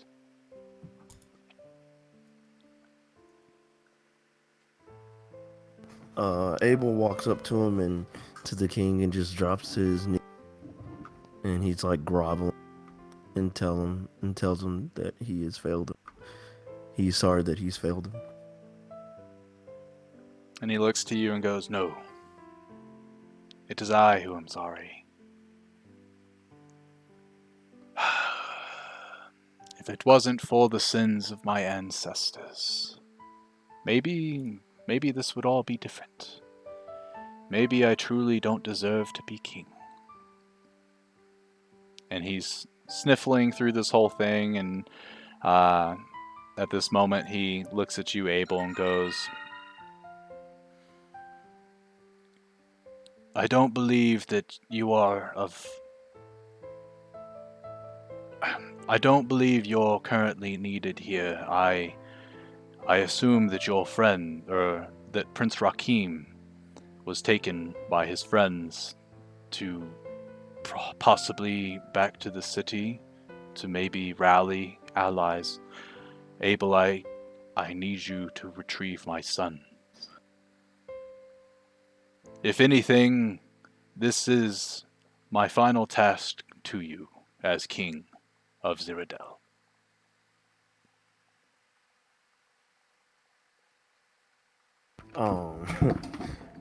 Abel gets up, kind of like sniffing, trying to hold back his tears, and just stands in attention with a serious and says, "Yes, my king. I'll bring him After back you at any fulfill this cost." request, your service will have been completed and you will be a free man. And you may live your life as you wish. You have served our people quite well, and I don't think Rakim could have had a better friend, and I really hope that he can continue to have you as a friend. This is your final order. Once you have completed it, you may live your life as you see fit, Abel. And he stands up and he comes up to you and he gives you a big hug.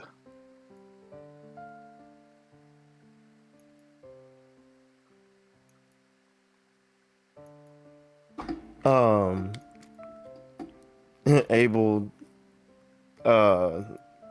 he hugs him very tightly, and then he lets him go, and then he starts to head out. Okay. Turns the bows on and also tells him, "Protect my..." And he does the Ziradel salute, whatever it may be, to you and goes, It is my honor to have served with you, Abel.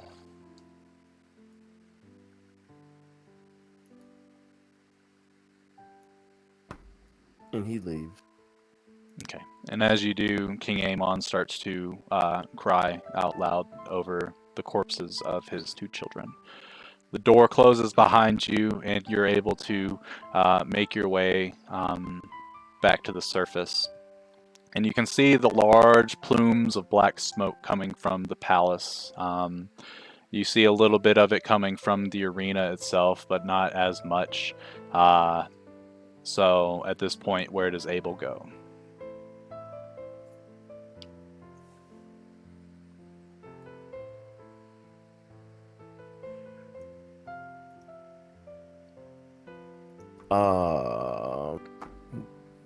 Did they tell where Abel was going? Tell Abel where they were going?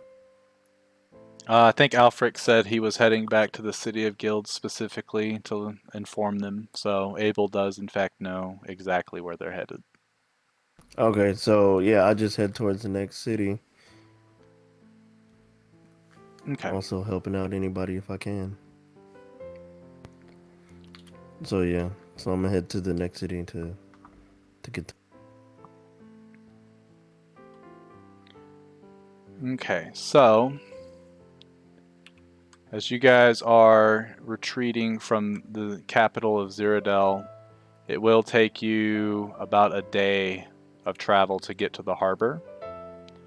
Unless you try to push through and you try to push your camels through the night to get there like in the middle of the early morning. I will say it is a group decision to be made by Martin, Jeff, Reed, and in theory, Kirsten.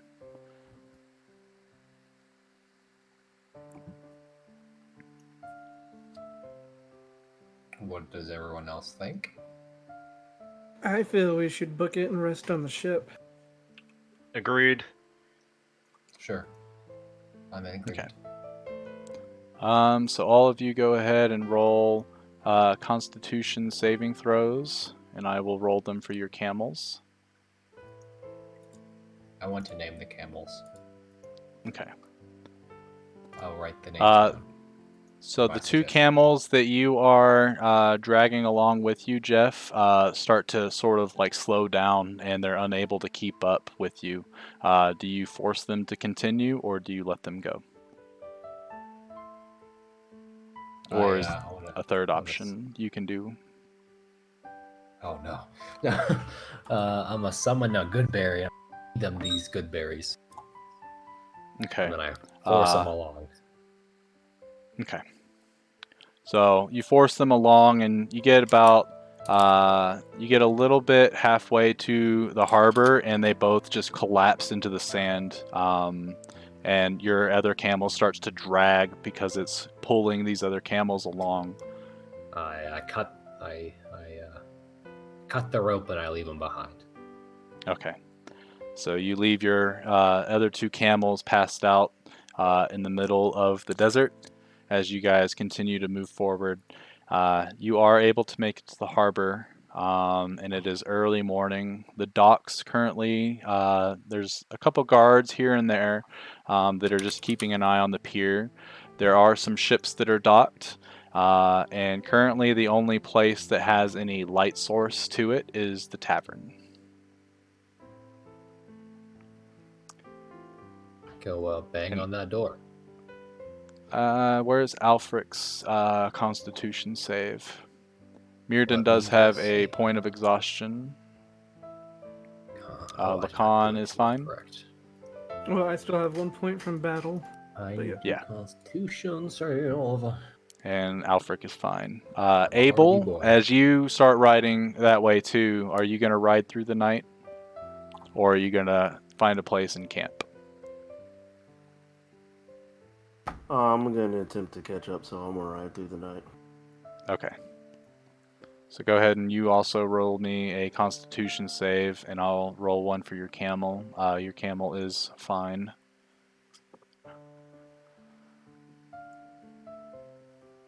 Petunia. Okay. Petunia. The other one was And named you also Penelope, are fine. but Penelope didn't make it. Yeah. So, in theory, Abel is only probably about 30 minutes behind because of his barbarian speed and stuff like that when he was in the town. Yeah, 30 minutes behind-ish. So as you guys arrive to the harbor, like I said, there's not really too much in terms of foot traffic going on. There is a tavern that is open currently. So what does the party do? Sorry, is this a tavern at the port? Yeah, it's in the harbor town. It's not on the port. It's like in the middle of the Okay, town, it's probably nearby. like Okay. yeah. And what's the time of day roughly? It is probably 3 in the morning, and I believe the gold should be in the bag of holding. Sorry, I was. I don't remember kinda you zoned ever out. specifically saying that, I did but not, I'll but allow it. okay, thank you. I am a generous Generous god. god. So, However, his dice. Yeah, my dice are not generous at all. Not towards Specifically me, to but Lacan, it seems. like it's like I build this high AC character, and I watch everyone else who has several points lower than me yes. not get hit nowhere near the amount. Like, how is this physically possible?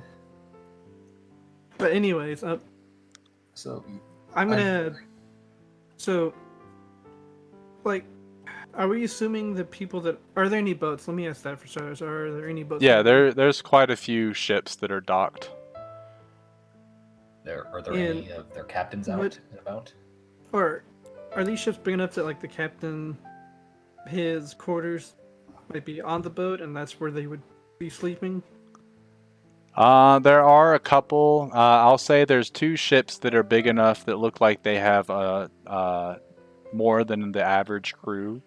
And they do have a captain's quarters on the ship, and it's currently docked though. All these ships are tied down, and I mean on the ships you see the occasional sailor that's guarding to make sure that nothing fishy happens on the ship itself. Can I do a perception check to see if one of them is the one who drowned? Sure.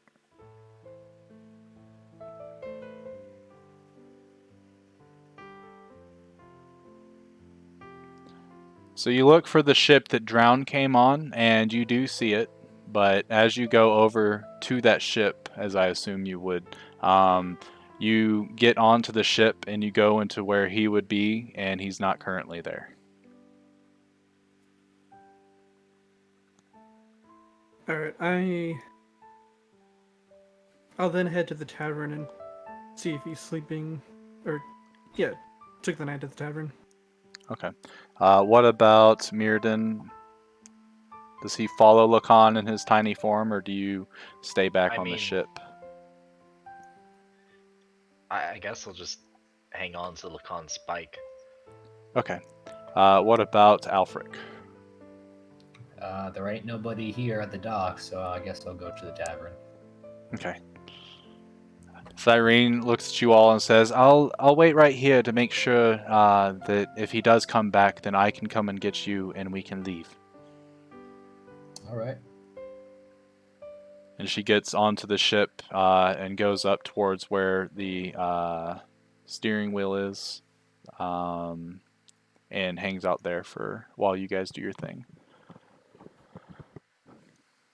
So as you get to the tavern... Is it open or is it locked? It's open. You can hear people inside, and they're currently laughing and drinking. And it's actually quite full right now. And the thing, like as you get over towards it, you do see a sign that's hanging above the door that's essentially nailed to the top of the door, and it's got a pig picture on it, and across the top it says the spotless pig, and then you notice that there's a large dot on the center of the pig. But wait, there's a spot there though. As Lacan runs in, not giving a shit, Alfric stops and is puzzled, looking at the sign. Is it? I don't think I'd even know what that means, but yeah, I'm gonna be looking for Drown. Okay. So as you walk in, it's pretty easy to see a water genasi amongst this crowd. Mostly what you see a couple groups of orcs, you see a couple Luxodon, there's other races mixed in, elves, dwarves, gnomes, things like that. And you do see Drown currently at the bar. His head is down, on the bar itself, and he's not moving. Does he look like he's asleep? He Or does. like As you get conscious? closer, Okay. yeah. All right. I'm gonna shove. Not enough to like knock him off, but I'm gonna like shove him. And he kind of stirs, and he's like, ah. And he lifts his head up, and it's very wobbly. And as he looks to you, he looks like he can barely open his eyes. And as he starts to talk, you just get the complete stench of alcohol. Who are you to wake me up? I was having a wonderful dream. And he puts his head back on the bar and begins to snore. Is the bartender nearby?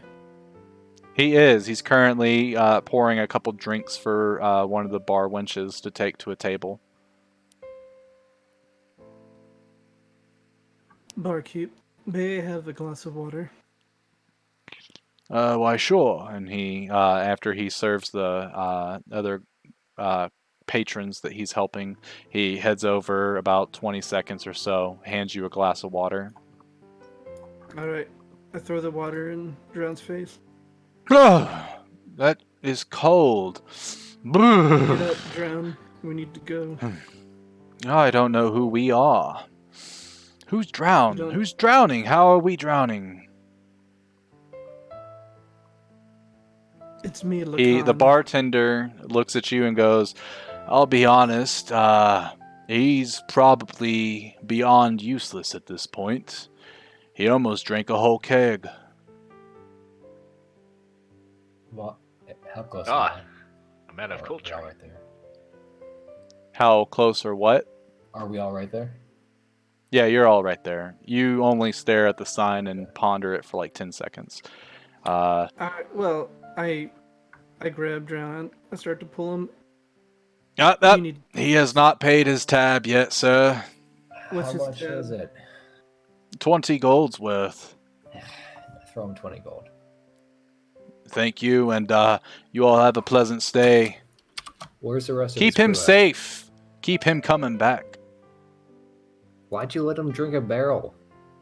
Okay. Because He was it's good thirsty. money. Exact. I like this man. He is a man of culture, and he winks at you. Not in a gay way, but like we're on the same page way. Oh, okay. 100. I mean, a plat's 100 gold? A plat is 100 gold, yes. Or 10 Is it gold, 100 my gold? bad. No, it's 10. It It's is not. 10. No, my bad. How much is it? I was like, shit. Think of Yeah. it like a penny, dime, dollar, $10. If that helps. Correct. You know, It's 10 cents, 20, something like that. Okay. Yeah, I throw him money. I subtract it. Dope. So Drown is currently being helped by Lacan, but he's kind of dragging his feet, and he's like, why? It's so late. I wanna. I keep dragging him to his boat. Where's the rest of your crew? They all... I slap him. I keep dragging him. Boom! I'll wake him up Okay. on the Where boat. is the rest of your crew? And he points with a finger towards the east and goes, over there, probably. And the east leads to nowhere. I want to take him by his collar and like shake him a bit and like, listen here, you motherfucker. We need to get out of here right now. Where is your crew? Oh, no, hold on. I'm not letting you do that because I'm taking him outside first. Okay, let's do outside then. And Correct. then we can aggressively shake him down. Okay. So you guys are outside and you have Drown by the collar. He still then I has yet to proceed. open his eyes all the way. I mage hand. I look to Mirrodin. Can you mage hand? Yeah. Get his other eye, and I use a Alright. mage hand to forcibly open one of his eyes. I will try the Okay. same. Alright, so as you guys mage hand, he's like, oh, it's so bright. Oh, but he's like as he's trying to close his eyes, your mage hand is strong enough to keep them open, and he's staring at all of you and goes, "Who are you people?" Remember the group of people you dropped off here in Ziradel? Yes, no? When? Today? Yes. They're not here no more. You came from the City of Guilds with us? I come to the City of Guilds with everybody. We're trying to get back there, now, ASAP. We want to go back, right now. Tomorrow. Our ship got ransacked by pirates. Where is your It's crew? worth it. The crew's that way, and he points in towards the sky. What's the name of your ship? What's a ship? Oh wait, I know what a ship is. I have one. Did you have a ship? I don't think you have a ship. I'm a captain of a ship. His eyes are still wide open as he starts to snore. I looked at Does everybody Cyrene else. happen to have any sort of useful spells to cast? Oh wait, she's not there. Fuck. She's not She's with back you in the guys, box. no. I mean, I'll drag his ass to Yeah. his ship. To the boats! Okay, so you drag him to the ship. And Cyrene's standing there, and she stands up and goes, "Oh, good, you found him." He's extremely drunk, though. He's yes, very intoxicated. He's to the point where he doesn't even know who he is. So we have an issue. Can you heal him at all? Help at all? She shakes her head, and I don't currently have that ability right now. I would have to rest. Okay, well, do we want to go back to the inn and sleep the night? Because it looks like we're not getting out of here till morning. Does the ship have like quarters that he could rest in? Yes. This ship has enough space for Drown to have a place to sleep, and then 4 other crew members. And then there's a bunch of other like sleeping bags for other people because they don't typically haul people back and forth. Usually it's cargo, from what you guys remember. But this was a special circumstance that they had Drown bring you guys this way. Do we know Well, which ship which ship it is? Yeah, you guys are on his ship. Okay, I didn't know if we found it back. No, We yeah, found you guys knew what his ship was named. it. Okay. plus, how could we not notice the new paint job that we witnessed? Exactly. Okay. But anyways, it looks like we're gonna get nowhere with him.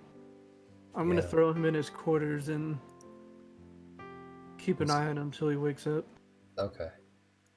Before that, let's all just kind of let's put him in his room to sleep, but let's all have a little discussion afterwards about what just happened. Okay. Yeah.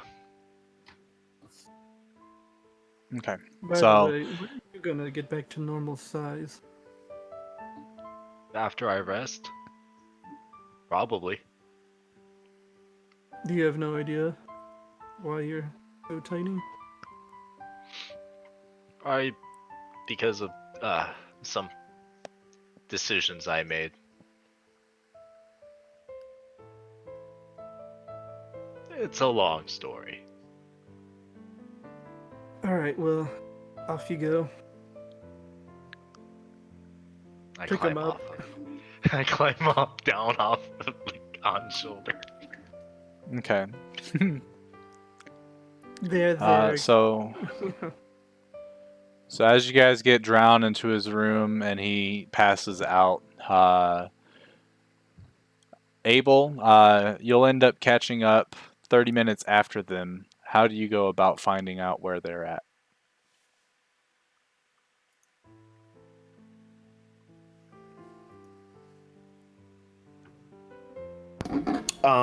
So I know the tavern's there, so I'm gonna head to the tavern.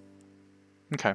And as you walk in, you sort of scope the place out, and you don't see those. You don't see Rakim's friends anywhere.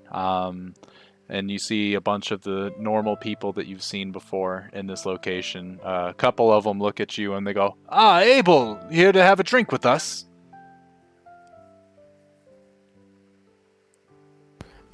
Abel ignores him because he has a very and he has a serious face. Okay. And they kind of just like, well, more for us, I guess. And they start drinking. Is the barkeep there? Yep. And as he spots you, he starts to pour up a very cloudy mixed drink, and he scoots it your way. The usual, Abel.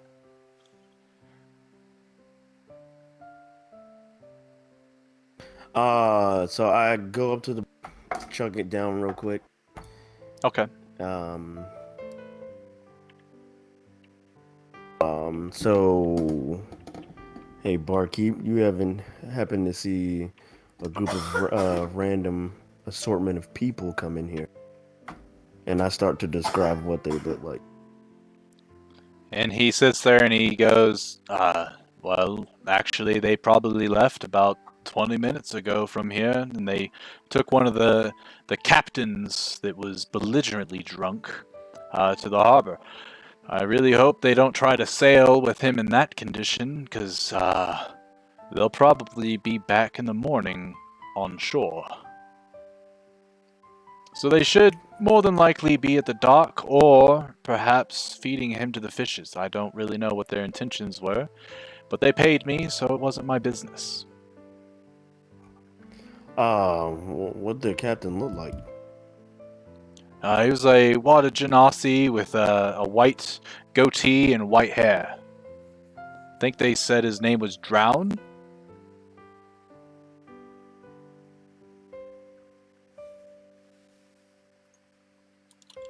Would Abel remember what the captain of their ship looked like? Roll a history. Yeah, you remember what he looks like, and based on that description that he just gave you, that is the captain that they came in on, or came in with. Okay. I wouldn't happen to know what his ship looked like, though, right? I'm pretty sure. I would say because of the ship is obviously a little bit easier to tell apart from, if you can tell a water genasi, you can tell the ship. And yes, you do remember what it looks like. All right, I head to the docks. Cool. And lo and behold, you do see Drown's ship. If anyone was curious, on the side of it, it says the Sea Nymph. That is the name of it. There you go. That doesn't have any flames on it. Yes, it does, and it goes faster because of it. That was the paint job that the pirates gave them. Yes. But yeah, you see that ship there, and you do see that a couple of the lights are lit in the crew quarter areas as you approach it. I look around and board the ship. Okay.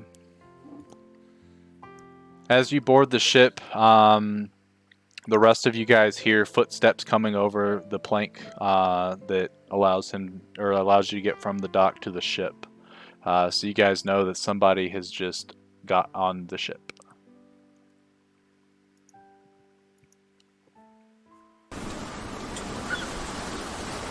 I'm ready, Eldritch Blast. Like, are we able? I don't know. You know what the ship looks like. Are we on top of the ship, or is the captain's quarters kind of?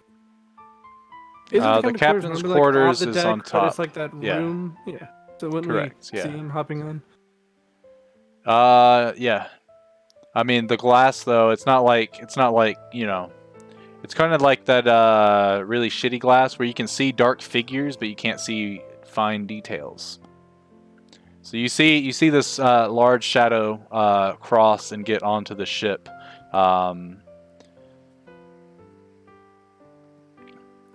Abel, as you get on the ship, what do you do?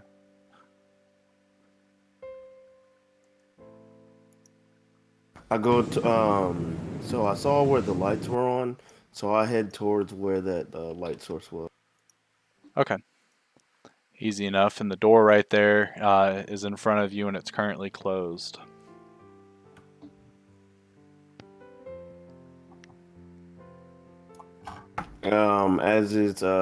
As I approach the door, I begin to like jiggle the to see if it opens. Okay. Yeah. It's very easily opened, and it does crack as you start to push it open. And as it finishes its opening, you see inside the captain's quarters, you see in the corner is the bed that Drown's currently snoring very loudly. And around him, you see Cyrene, Lacan, Alfric, Mirden in a very tiny form. And then you see the sort of soulless corpse of Zuka.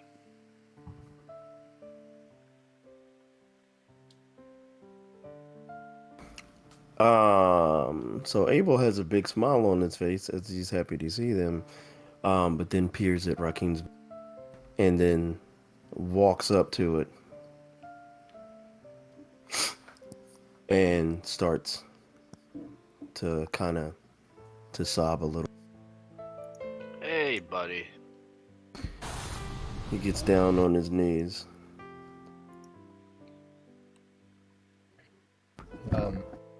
He's still alive, but if I had, or can I make the assumption that like his soul's in the dagger, or I don't think or you have is it- any does it- idea what is does the going dagger on.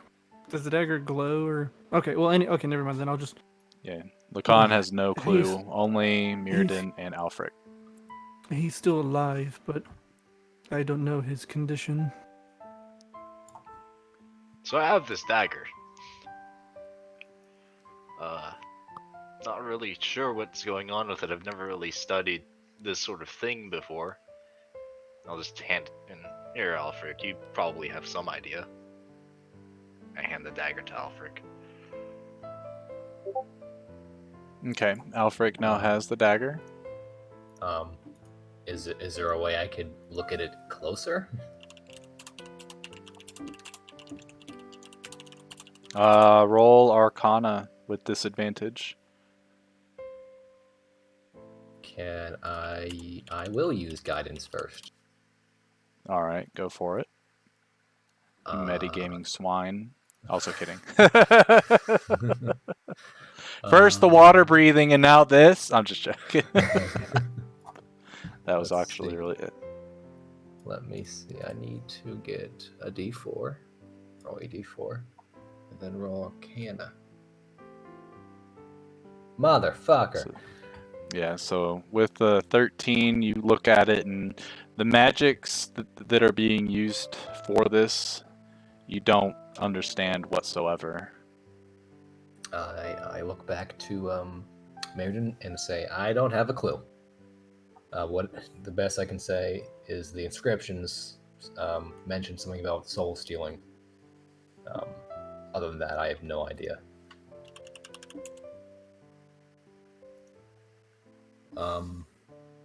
I look to Abel and ask, I thought you were with the king. Why are you here? Is everybody else okay?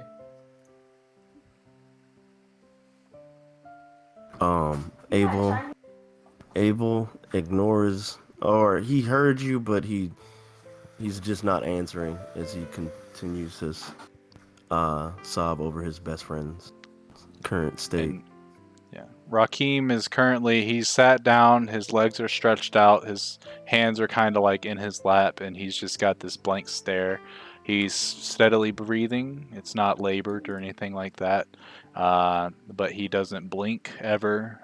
Every time you touch him, he doesn't respond except for whatever kinetic energy like makes him move. His head sort of wobbles a little bit. You see a fly like land on his forehead, and there's no like quivering of nerves or anything like that. It's literally just like a puppet that happens to be able to breathe. Well, if his eyes are open, I'm gonna go ahead and shut them for him. Okay. As you get close to his body, Abel swats you away. Do not touch him. It would alright. probably be better for his eyes to be closed at the very least, Abel.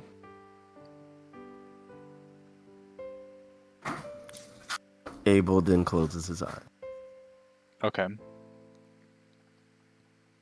Easy enough. Now Rakim's eyes are closed and he's still in that same state.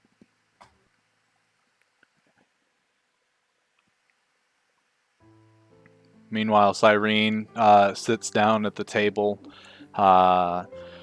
She starts to like rub her head, trying to just absorb everything that just happened as she begins to do some some breathing exercises, we'll say.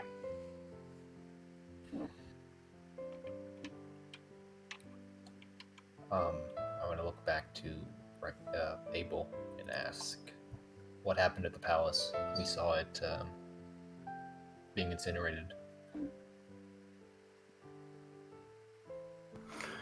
Abel now composes himself and then stands up, turned towards the group.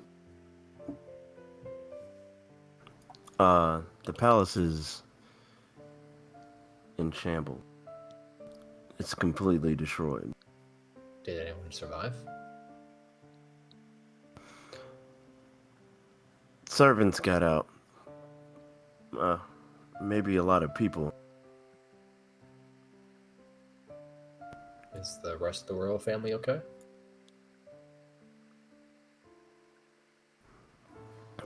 He begins to put his head down. I tried my best. I understand.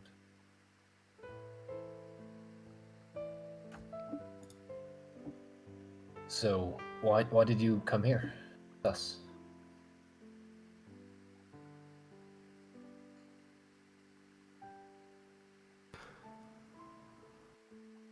King has tasked me to bringing him back. Well, as you can Why? see, it might be a little harder than you initially thought, but yes, why? I don't question my king. He said as my final. No. Well, all right. Well, luckily, we have this dagger here that may or may not contain a soul of your friend, and we have his body. So, I think our best bet is to get to the city of Guilds as fast as possible, and maybe they can assist us there. But the captain we were looking for is drunk off his ass, and we can't actually get back at the moment, unless you know anyone else at this hour that could, help us charter a ship and crew it for us. I think the fastest option to get to where we need to go is wait till morning. And I'm not trying to gloss over everything that happened. I'm trying to tell you, what we're doing. And I know this is very hard for you, to say the least.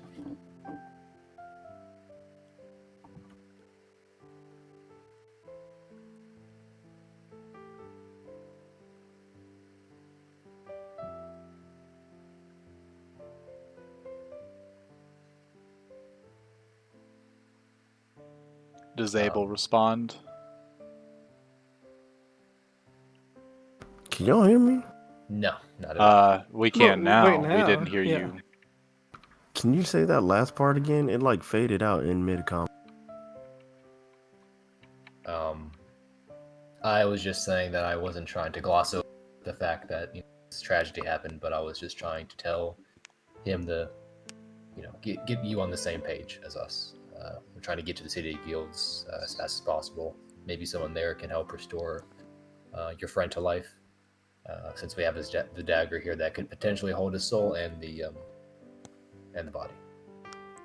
Also, the captain's drunk off his ass, so he's not helping us anytime soon, unless you know someone else at this time that could crew and command a ship. I do not know. I do not know anybody that could man this shit. Well, it looks like we'll be sleeping here until this. I look over to you know, Drowned, and I give him a little nudge, or I look over to his room and say, "That person sobers up." So, we have some spare sleeping bags here, so make her.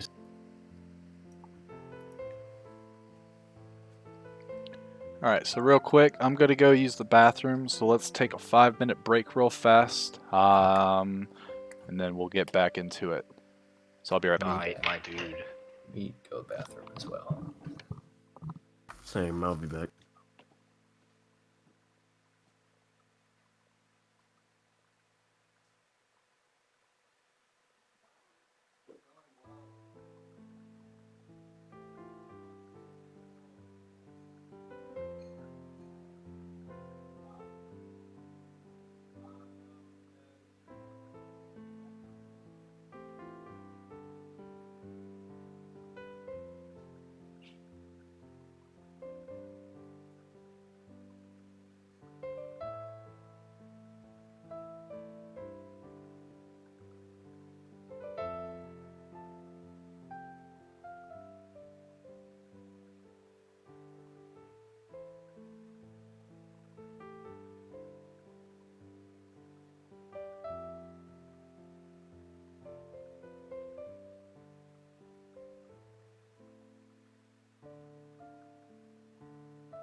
All right, I'm back.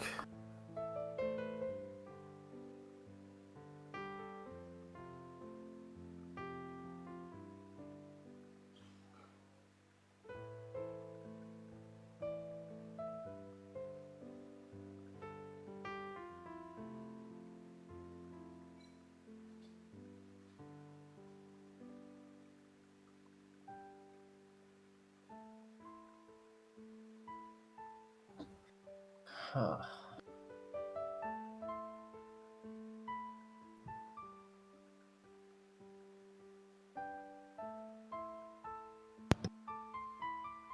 Why are you so mean to me, Gerald? Well, what happened? No, nothing. Nothing. I was gonna say, I was like, what the hell did I just do? I'm back. I carried Rakim's still breathing body all the way here, and you slapped me.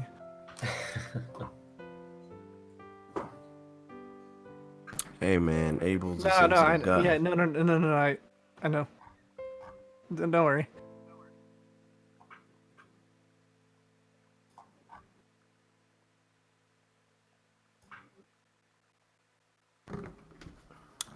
Man, y'all, y'all like screwed up everything that I was trying to do. No, no. Well, no, maybe no, if someone no, had said something. No. I Mirrored love it though. I love it. screwed up everything for well. And It's I'll like do it give again. and take. It's give and take. Like I'll he do it technically again. did save us that one time with the queen by talking to her and avoiding combat, but I'll do it again. this time he fucked it up pretty good. Grab the Do it knife, again. run. Yeah, I was thinking the same thing. Like, he's always the wild card. I'll do it again. do you know that one fucking goofy meme? It's like, oh no. You cut off on what? It's that one goofy meme. It's like it's like he says, and I'll fucking do it again. And I'll fucking do it again. You know, It's because like- he's tiny. I'll see it. It's this shitty ass meme.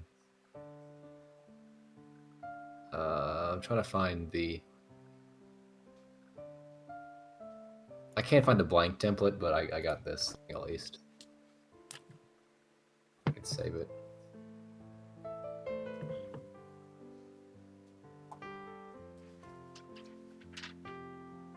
fuck am I supposed to do? I don't know what Zuka's planning. Alrighty. I think this is it. Should be it. Piece Yeah. of shit elephant boy is gonna go over here. It's like, I'm gonna stab myself. And then there's Hey, this man. goddamn demon lord, and he's like, ho ho ho! Poetic He solved my justice. puzzle. Yeah, this goofy meme right here. Like, Just shit, take- Oh, fucking do it again! Fucking do it again. Yeah, that shit's funny as fuck, dude. I mean, it's like Oh. ice cream. It's cold. You eat it, then you get the brain freeze. Can't really do anything about it. So you wait a few seconds, and what do? Eat more ice cream. Facts.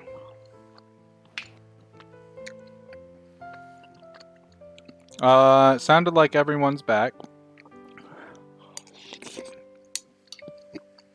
So, do you guys do any sort of guard shift during the night?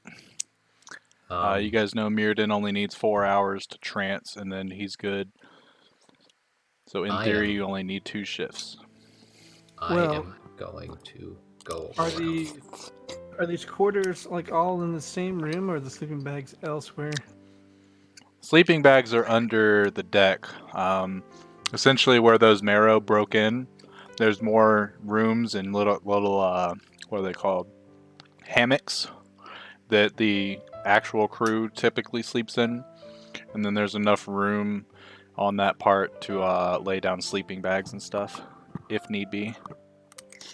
Because what I was gonna do was I was gonna be in the way of the door and sleep, and if Drown somehow got awake before me, I'd be physically in the way. Okay, easy enough. I'm a alarm in a lot of places around our sleeping area, Okay. and then cast tiny hut. Yeah, so how many times? Because alarm as a ritual is 10 minutes. I'm gonna do it like 6 times, 5 times. Okay, so I'm paranoid. 50 minutes, 50 minutes, Alfred goes around and is able to, get alarm going, so he goes to sleep an hour after you guys, and will wake up from his long rest an hour after you guys will. And then he casts his tiny hut. Do you do it in the captain's quarters or under the deck?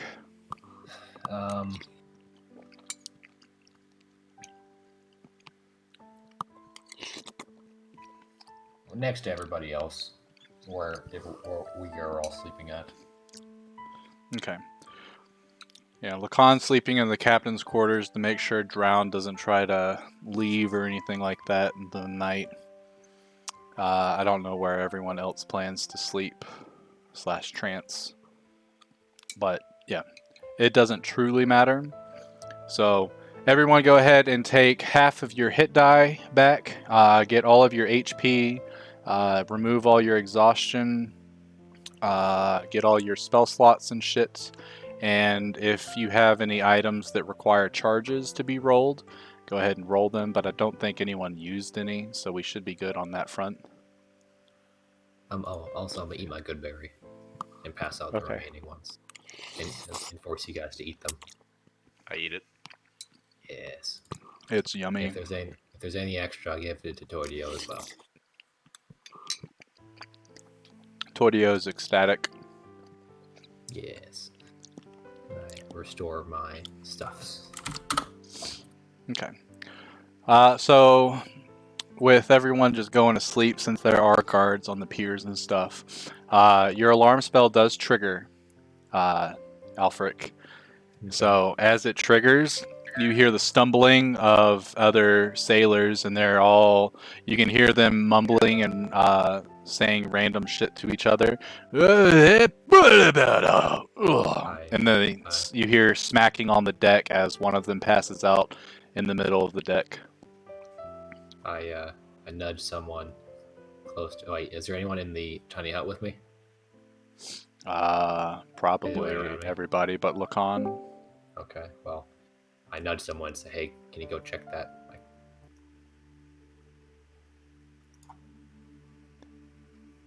So I would say you either nudge. I'll just say easy. You nudge Cyrene, and she wakes up and like, oh, sure.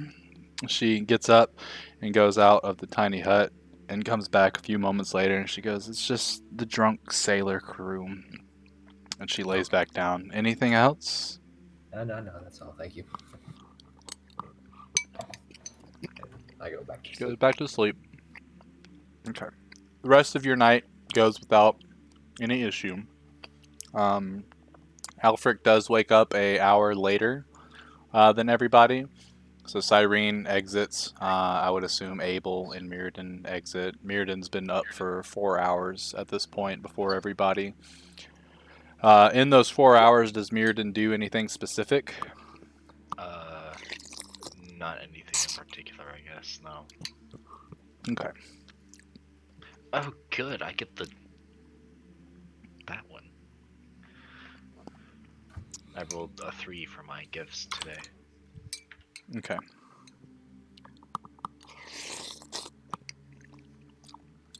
Did your gift table not work? Well, I don't know where my token. I don't have a token to click on. Oh, that's right. Oh, that's all that. I'm gonna So put all of I just y'all's rolled a D6. tokens above the what's it called? I'm gonna get rid of the nameplate and stuff.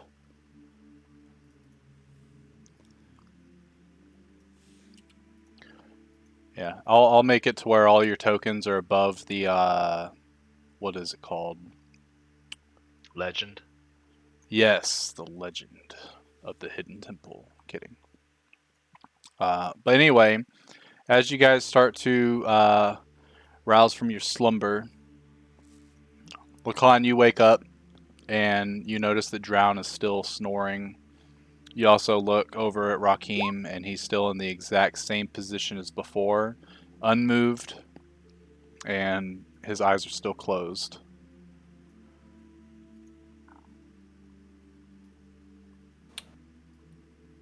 I'm gonna try to wake John up again. Okay. So as you go over and shake him, he kind of, oh, well, aren't you a sight for sore eyes? Back so soon?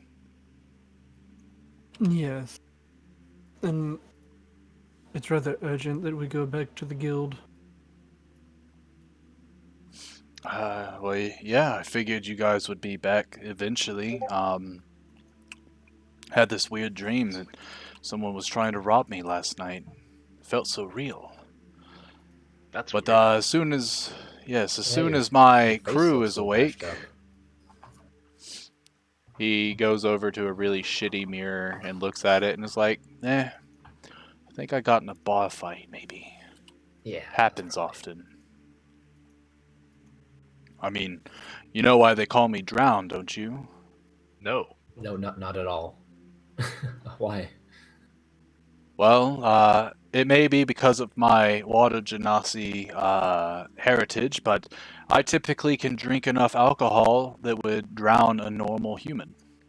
Why do you do this? It's Why? delicious. But doesn't that like make you extremely drunk if you drink like that No, much? not at all. Oh, for carry on then. I will, and it'll be lovely. In fact, I'll drink in your name next time. How long is Okay. your name spelt out? How many letters? Like 7, 6, 6? I don't know. That's how many kegs I'll drink. Oh, geez. Okay. That's Alright, not so healthy at all. everyone's 6, just 6. Oh, Yeah. that's awesome.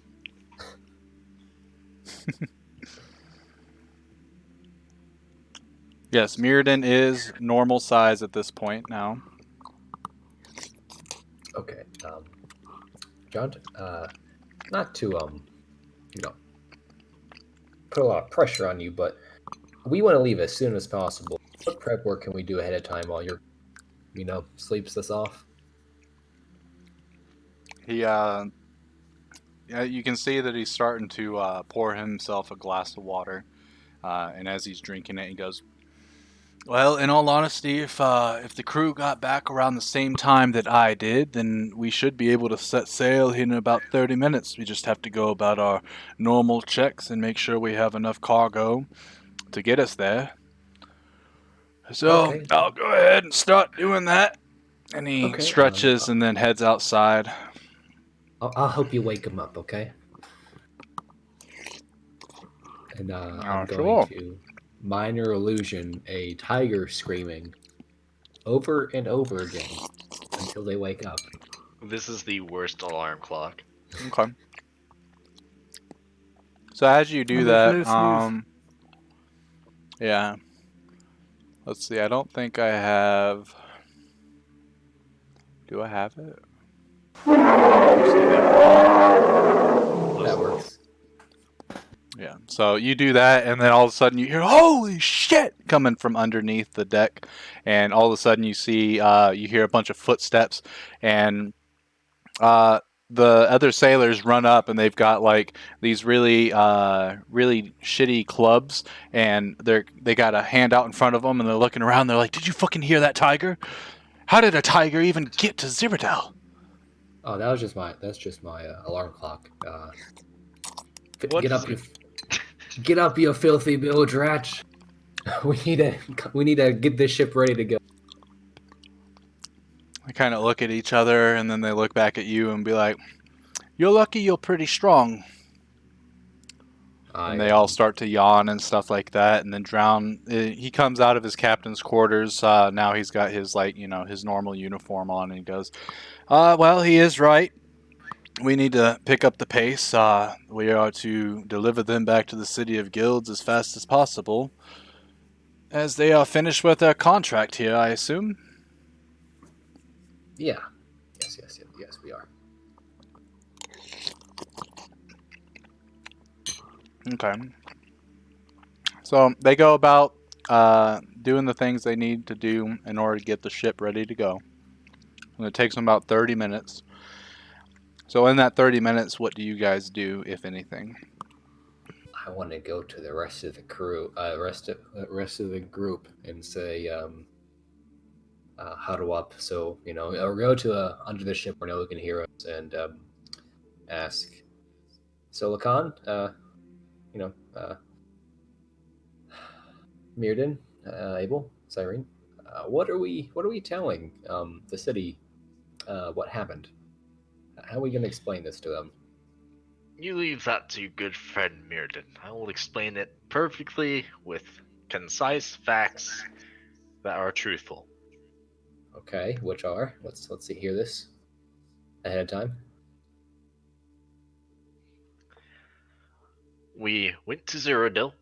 Okay, good so far. We went to the Ziradel, I guess, capital.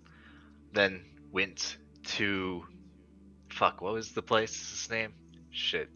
I have a map. To Hold the up. Tusculi tribe? No. We went Before that. We went to a specific place first.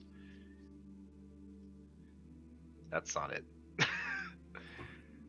Dry Mount We Terminal. went to Dry Mount Terminal first. We found a bunch of people. They were getting attacked by Tusculi.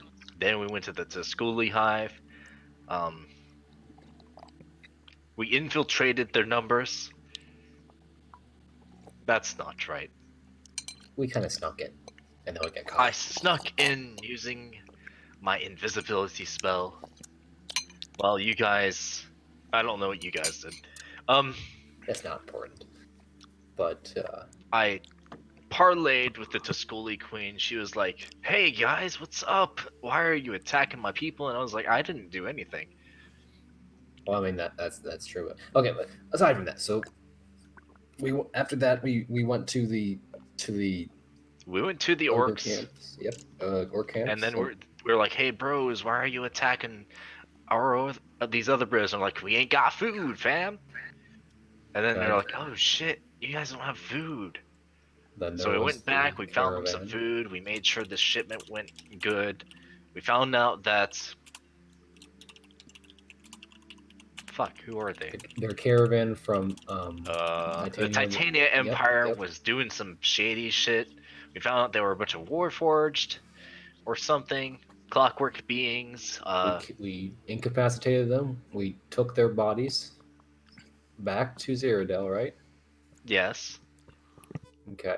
And Took but a body. a body. But along the way back, we came across the dragon. Oh yeah, we came across a dragon. We went dungeon splunking. He extorted stole us a bunch of for ancient magical artifacts. Yep. Then we went back with some of our loot and promise of further indentured servitude. Oh, and there was also the time we met with Sir Gorius at the Tuscoli Hive. Yeah, that was. He was new. there. That wasn't great. No, that was not great. Oh, and Zuko got kidnapped a couple of times. Yep.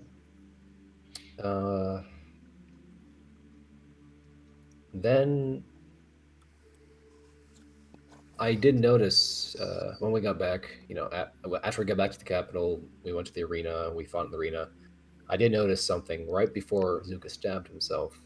He had a mark on his neck that I saw a similar mark on Cyrene's neck. Mm-hmm. And I don't know what that is. I'm not sure if that everyone with royal blood has this mark or if they're being controlled by it. I don't know.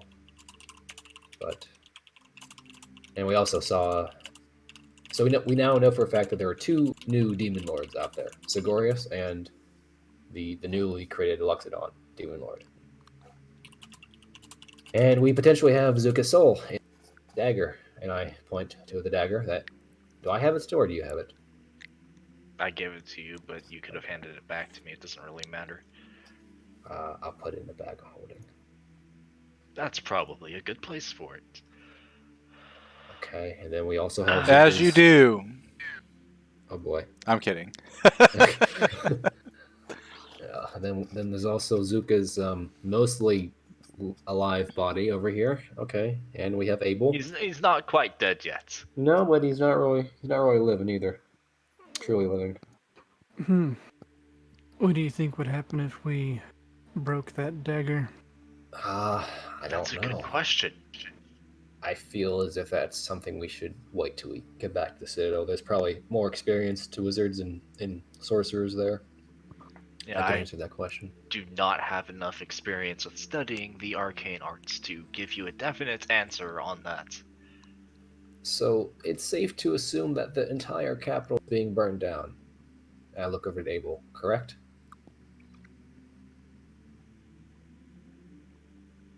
What was the question? I can assume it's safe to say that the entire capital of Ziradel is being burnt down by the demon, correct?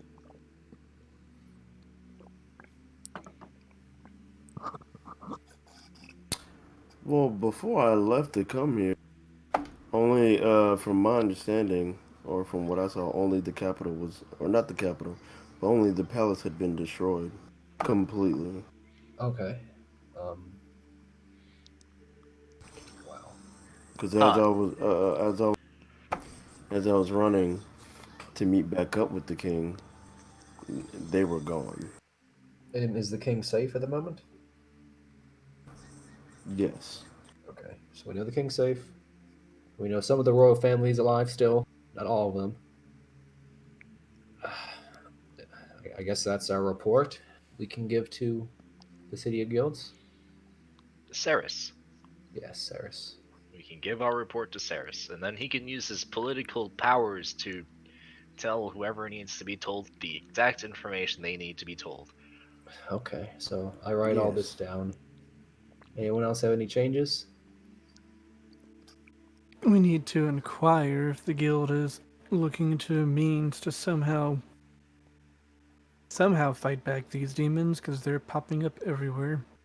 Oh, and yes. There's nothing we can do about it. And also the key detail of when royal blood mixes with demonic essence or demonic blood, that it creates a demon lord. There's also that. And how the queen... I looked to Abel and explained how the queen was she She wasn't sick this entire time. She was just being poisoned. I'm not sure if he overheard that. Abel probably would not have heard everything. He would have heard tidbits, I bet. Okay. But we were close enough to hear that, right? Correct.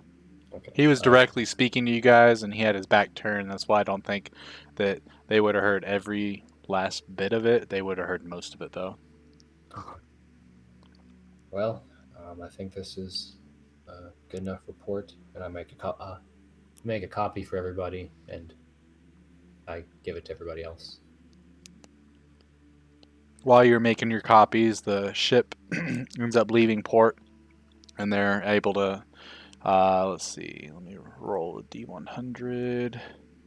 Oh, they're able to catch a favorable wind. So it'll only take you guys about a day and a half of sailing to get to the city of Guild's Harbor. Question: how big is Yes. Tordio? Pretty sure How big he's is it? small. Tordio is a tiny creature. So, Tiny. How, comparable to my tiny spider, are they the same size? Yes. Ish, roughly. The spider is probably smaller in all retrospect. Because I think the way it goes with sizing is tiny can be anything that's smaller than small up until like an atom, essentially. Whereas gargantuan is anything larger than huge and it could go to the size of a world. I would. I'll tell Frederick to create some clothes out of his silk, and to make a costume for himself and Tordio, so they can be crime fighters, and allow them to play on the ship as like a variant of like Batman and Robin. Okay. Have Frederick roll a performance check. Okay. We'll do sleight of hand. Sleight of hand. Sleight hand. of what are they called? Leg? Sleight of leg, I guess. Talon? I don't think it's considered a talon. I know it's just like legs, but Spider legs. It is legs, yeah. Spider leg. They have slight of spinnerets. Let's go with that. Sure. Okay. So I need to do a performance check, you said? No, do sleight of hand. He doesn't have that. And yeah, he doesn't. He's not proficient, so it'd be a dexterity check. So just roll his dex value. So it's going to take him a long time to get this just right. So at the ass end of your trip, he finishes it with the specifications that you wanted. I ask Bart, I keep forgetting your character name for some reason. Mirrodin. That's fair. Mirrodin, sorry. I asked Mirrodin, can Tordio summon berries? Or does he just eat the berries? I have no idea where he's getting these from. So he keeps getting new ones, though, right? I guess. Okay. Can you ask Tordio if he could get some darker ones to make dye for the silk clothes? Tordio? Would you be so kind as to bequeath unto Alfred here some darker colored berries to use as dye? And he jumps down the back of your shirt, which is kind of an unnerving feeling. It makes a shiver go down your spine, and he comes back and he's got 2 dark berries. Okay. I don't want to know where you got those. Oh, that's good. I need your mage hand. And then with one mage hand, I use it make mine into like a cup with my hand, and I ask for you to crush the other one into the mage hand, and then we can apply that to the silk clothes, so we can make them dark crime fighting get-ups. You know what? Sure, I'll. You know, we can just. I know how to paint. We can go get painting supplies. But this is cooler. Okay, fine. But your paint's not organic, Mirrodin. And this is it's not grass-fed. Oh shit. And Tordio didn't make this with, only Frederick made. So he needs to contribute to the costume. Okay. We'll do it your Cyrene way. giggles at you guys doing this. She finds this entertaining. Okay. So now they have 2 costumes. Yeah. Okay, Is there anything specific that Lacan or Abel wants to do on the journey? Abel's just gonna stay by Rakim's side. Contemplate what I'm going to do with my 3 gold bars. Okay. I can somehow put use to them. You already used your 3 gold Okay. bars. Does everyone just have 3 gold bars? Remember, Well, I yeah. took 3. Remember, I took 3. Yeah, I thought you Oh, already okay. used them, didn't you? Negative. No, Okay. not yet. Yeah, in theory, there are 5 of you, and you had 15 of those gold bars, each of them worth 1k. So in theory, you could divide them up into 3s, but that's really up to the group.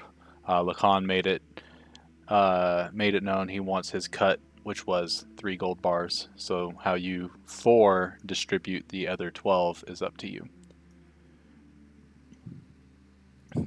I want 3 gold Well, bars. as you guys are sailing and stuff like that, everyone go ahead and roll me perception checks. Can my spider also do one? Sure. Can Toidio also do one? Sure. I rolled for Cyrene, just if anyone's curious what that is. Okay, so He doesn't need really. as you guys are at the beginning of your trek, all of you are able to actually see this large plume of black smoke coming from the Ziradel capital direction. That's not good. As you guys get further into sea and it becomes to where you don't see any land around you or anything, some of you see, some sea critters like dolphins and stuff like hopping and jumping, trying to keep pace with the boat, and eventually like swerving off when they get bored. Alfric and Toidio, as you guys are kind of watching Frederick spin the web of the clothes and stuff, and you occasionally get bored and look around, and you swear you see something like flying super high up in the sky, but you can't tell what it is because of the glare of the sun. As Alfric rubs his eyes and looks back up, you can see this like black speck that's just flying up really, really, really, really high up in the sky. There's no telling how. It's probably a mile or 2 up there. Does anyone But else see that? so as you bring it to their attention, you would be able to point it out, and anyone that wants to see it can. Mirrodin, you specifically remember seeing something very similar like that a few weeks ago, but under the moonlight.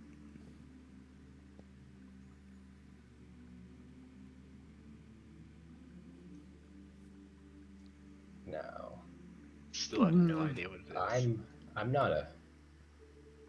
I'm not a betting man, but if I had to guess, the only 2 large flying things I've seen past month have been the ancient blue dragon, which I doubt it's desert, or Sigorius. But Yeah, you can't make out fine details. Right now, it literally looks like a black speck. Yeah, that's just, or it could just be a bird. I guess this is just me monologuing. Well, I mean, you can say it out loud. Oh yeah, I'll say it out loud. Yeah. Regardless, there's nothing we can do about it. Nope. Could be nothing. Could just be a bird. That's very, very far away. Is that spot like trailing behind us, or is it like? No, it's flying towards the west, from what it looks like.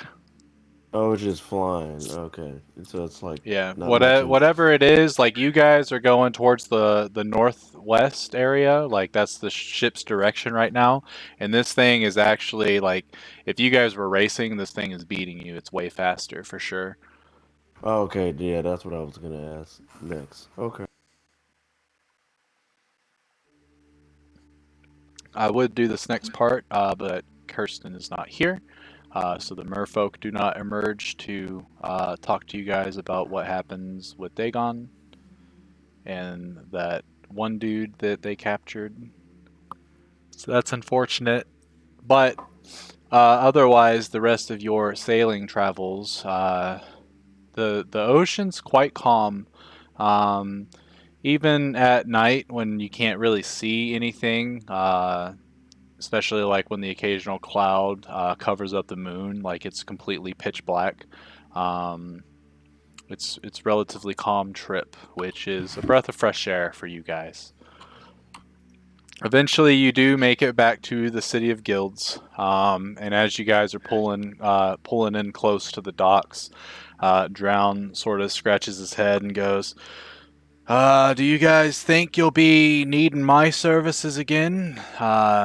Should I stay sober for a few nights, or can I go about doing my business? The City of Guilds doesn't usually use me, but I guess because you were a small crew, they didn't want to charter a larger transport vessel just for you all." I think you're good. You're good. Good. Thank you. Thank you. Very well. You hear that, men? And they all cheer. What'd you say your name was? Seven kegs worth? Yes.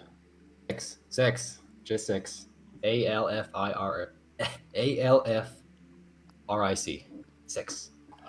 There's two C's, one silent. Gotcha. No, just nope. One C, no silent, no double C.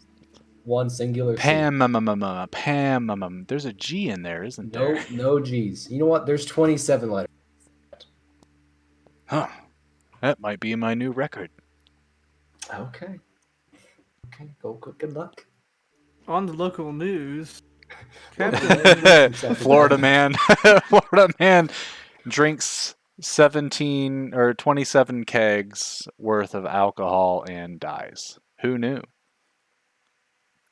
Is this the song like I want? some mage news that they can like mentally link to. That'd be funny. All right, so you guys pull into the new docks area, and as you get unloaded, there are carts and stuff that can be taken. And since you're on official guild business, they will take you guys to wherever you need to go for free. So where is it that the squad goes? Well, I guess to Ceres. At least I'll head in that direction. Okay. I'll assume Yeah, might as Abel well. takes care of Rakim. Yep, I'll grab his body and hold Okay. it across my arm. All right, perfect. So you guys get into the cart, and it takes about 20 minutes for you to get to your guild hall. And when you get there, one of you ends up going to Ceres's quarters to go see if he's there. And you end up running into him as he's coming back from the administrative quarter. And you tell him, "We need to talk to you at our guild hall, blah, blah, blah." We get there. Look at that old Lacan token. Delete. Look at that old Zuka token. I feel a part of me died on the inside. I immediately found that. I did die. You're still alive, you just don't have a soul. Which means I'm dead. Well, you do have a soul, it's just not in your body. I mean, for all we know, you could be in that dagger screaming at us. Facts. Anyway, so you guys get to the guild hall. You should be able to move your tokens and stuff.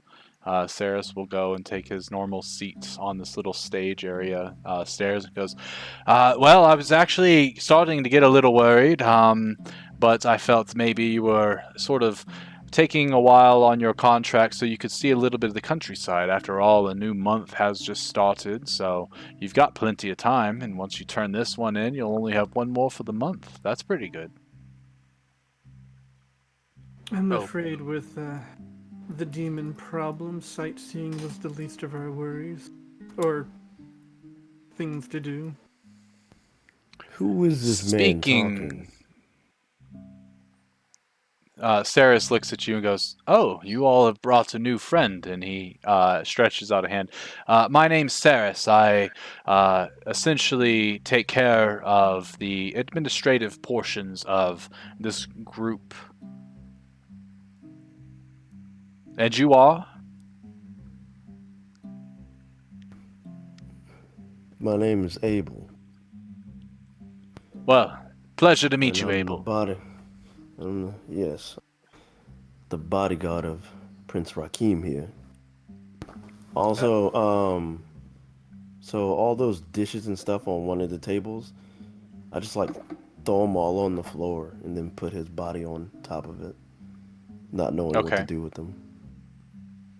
So you prop Rakim up onto the table, and he's kind of just sitting there. And Saris has this very puzzled look, and he goes, a couple questions. One, who is Prince Rakim, and why does he look like Zuka? Two, why are you carrying Zuka like a toy? And three, is there anything else weird about this, or is it just me? Well, for starters, Zuka is the prince of the Ziradel kingdom. And you Oh, shall put respect on his name. why, Second, yes, of course. that's part of the report that we're going to submit. Unfortunately, Zuka, though he's still alive, he's not. I don't know how to explain it. He's not there. His body is unconscious. We believe Interesting. his soul is in the dagger that Mirrodin is holding on to.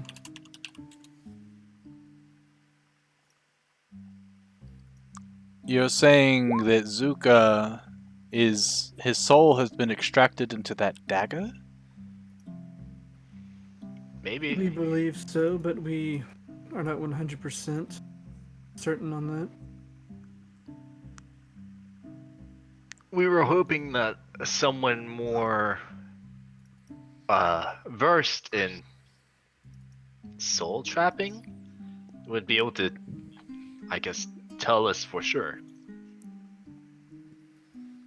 He kind of scratches his head and goes, "I can ask. I don't know of many folks that deal with souls and stuff, but maybe one of the clerics around town could lead us somewhere better." Shrug. Hmm. Emoji. Well, Alfric has the written report with them, but to not go into too much detail, there's another demon lord. I've been talking this entire time, and I've been muted. And you were muted. So, as Yes. Alfric's been Wow. saying, Yeah, as Alfric has been saying, you dumb bitch. I'm just joking. I love you. I pull out my bag of holding the report and say, "We have a story for you." And Okay. yeah, If you wish to say it all, you can. Otherwise, I know the gist of your report, and we can just roleplay it with Saris's reaction. Your choice. I don't want to say it again. I'm sorry. Okay. I didn't. No, I didn't think you would. I just wanted to make sure before I assumed. How dare you cut me off, Saris, yeah. Saris has his another one, another two. Another one. Not to mention the one that came up in the Guista Empire. Oh, this is getting out of hand. Can we deal with this?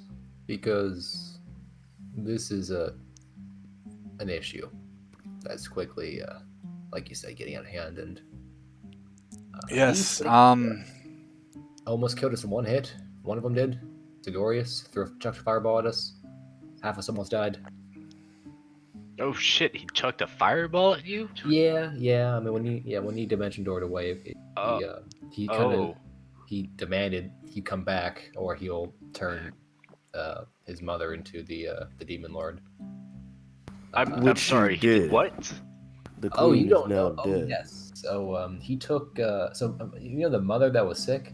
Apparently, he's been poisoning her with demonic essence or blood for the past few months or year, and he's just been kind of priming her until the right moment. It was either him or Zuka that he was prepping or grooming to become the demon lord, I believe. The royal family is dead. The king's still alive. As far as I know, the king, after seeing that explode, Yeah. Well, I looked to Sarah's and mentioned and stressed the importance of well, the key is royal blood, and they mix it with demonic essence or demonic blood, and that's what creates demon lords. So it Interesting.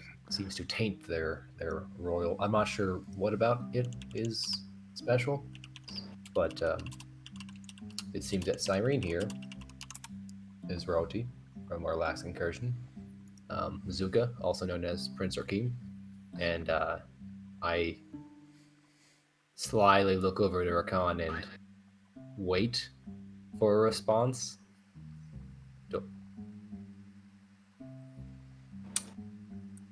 I mean, you're not gonna see his face, Yeah, so if he doesn't say anything, I'm not unless gonna. But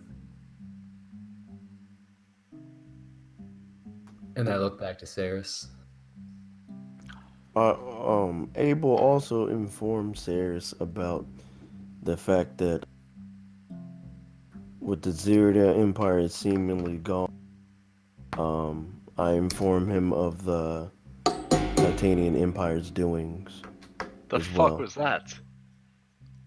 I don't know. I think it came from Gerald. it wasn't. What it sound like? It was like It sounded metal, like a bang, echoing. bang, bang. Was it like really loud? Yeah, it was I mean, metal dinging against metal, kind of. I have no idea.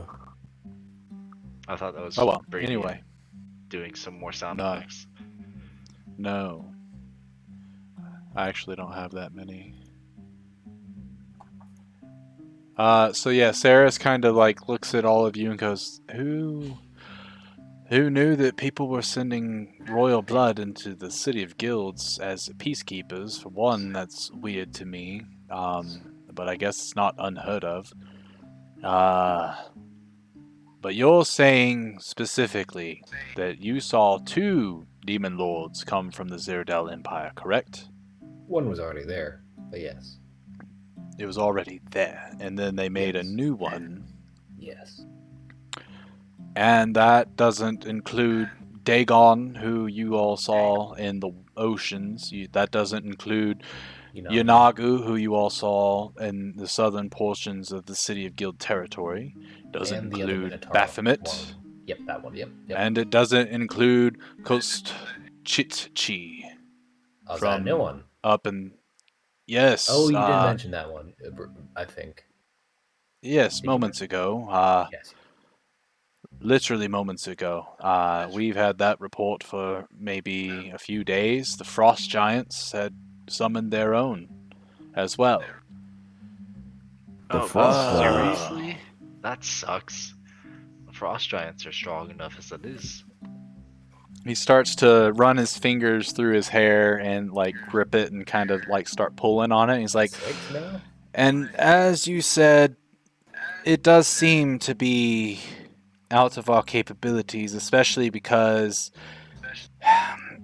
at this moment in time, you guys are the second strongest peacekeepers group that we have. Second? Out of character. We're anyways. And in theory, the first strongest, we haven't heard from them in about 3 weeks. But we figured... I think, Reed, you're echoing a bit. Who? Yeah, let me try talking again. I hear it sometimes. Like, Does it only happen whenever I was talking, though? Yeah. I hear it echoing from Reed. His thing will fly up or light up. It'll be like the echo of your voice. Let me. Interesting. Hold on. That might help. I slightly increase my sensitivity. And if anyone was wondering, that is how you spell Coast Cheat Chi. It's really hard to say fast. Coast Chi Chi. Yeah, I'm not even gonna try with that. But yeah, Saris, he kind of goes, we sent the strongest group to the Guista Empire, and they came back and said that there was nothing to report.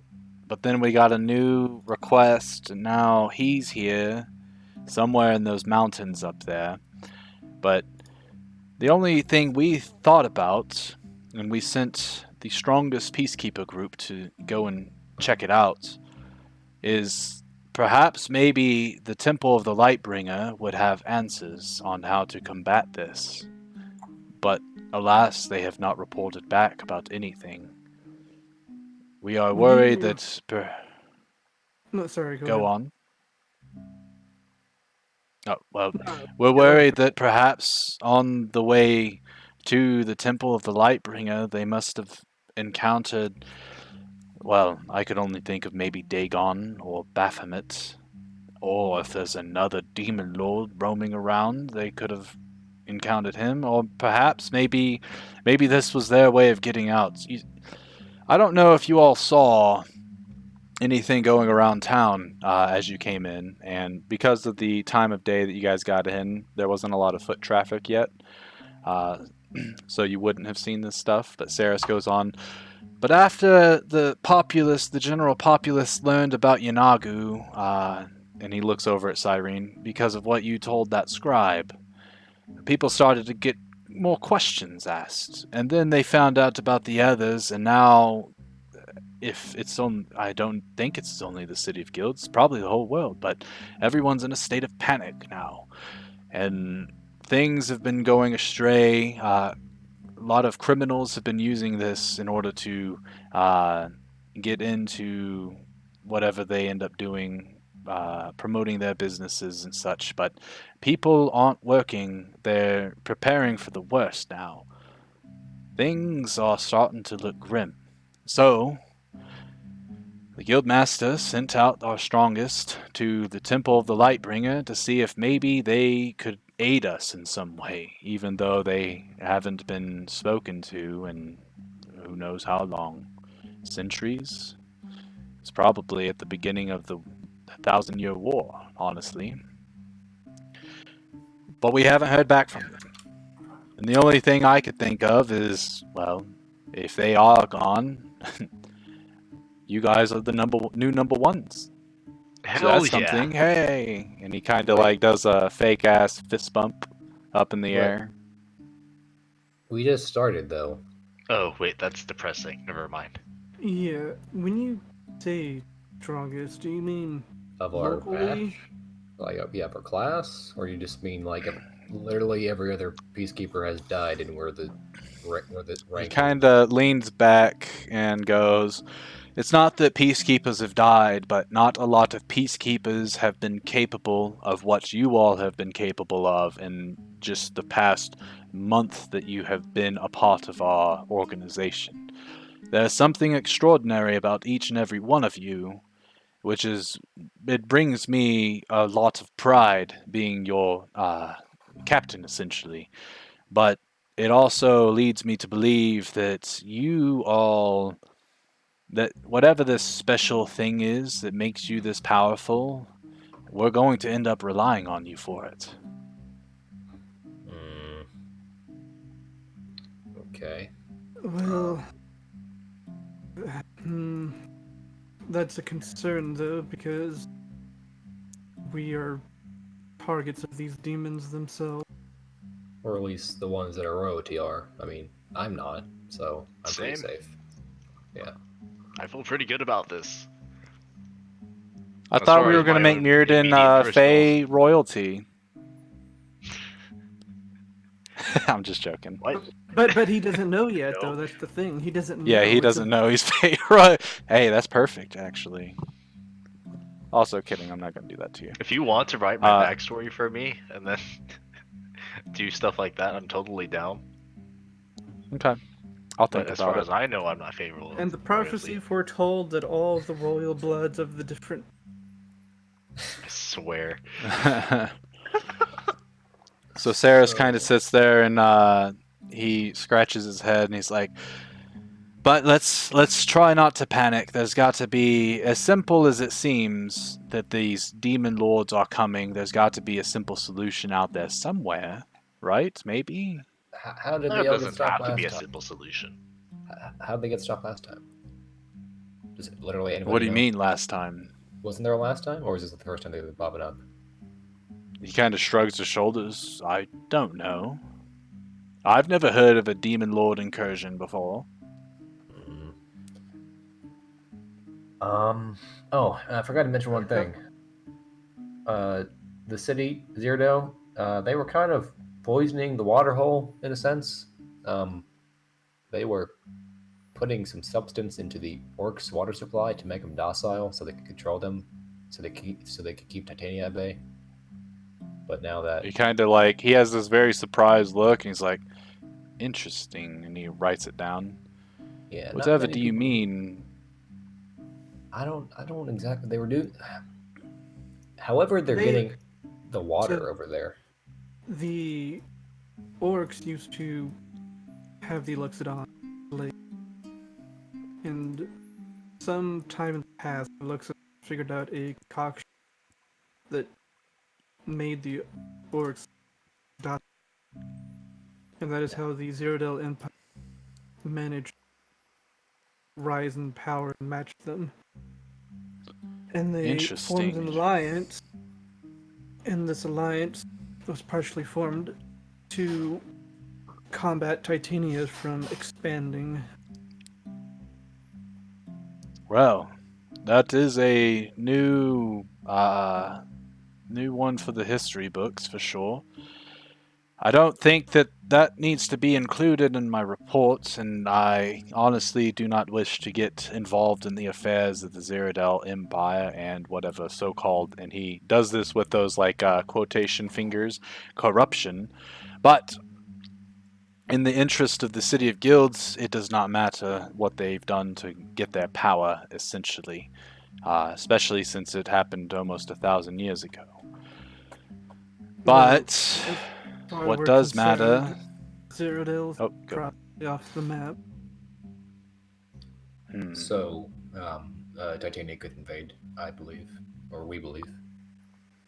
And But that would war. cause a yes, exactly. That would cause an entire war to outbreak, and we've only been at peace for 133 years. Well, the Demon Lord Sigarius mentioned that they are purposely summoning Demon Lords as a game.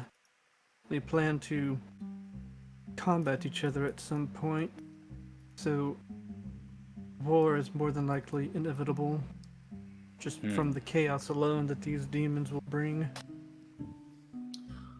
Also, there seems to be a giant ancient dragon that believes he's the owner of everything in the Ziradel Desert area.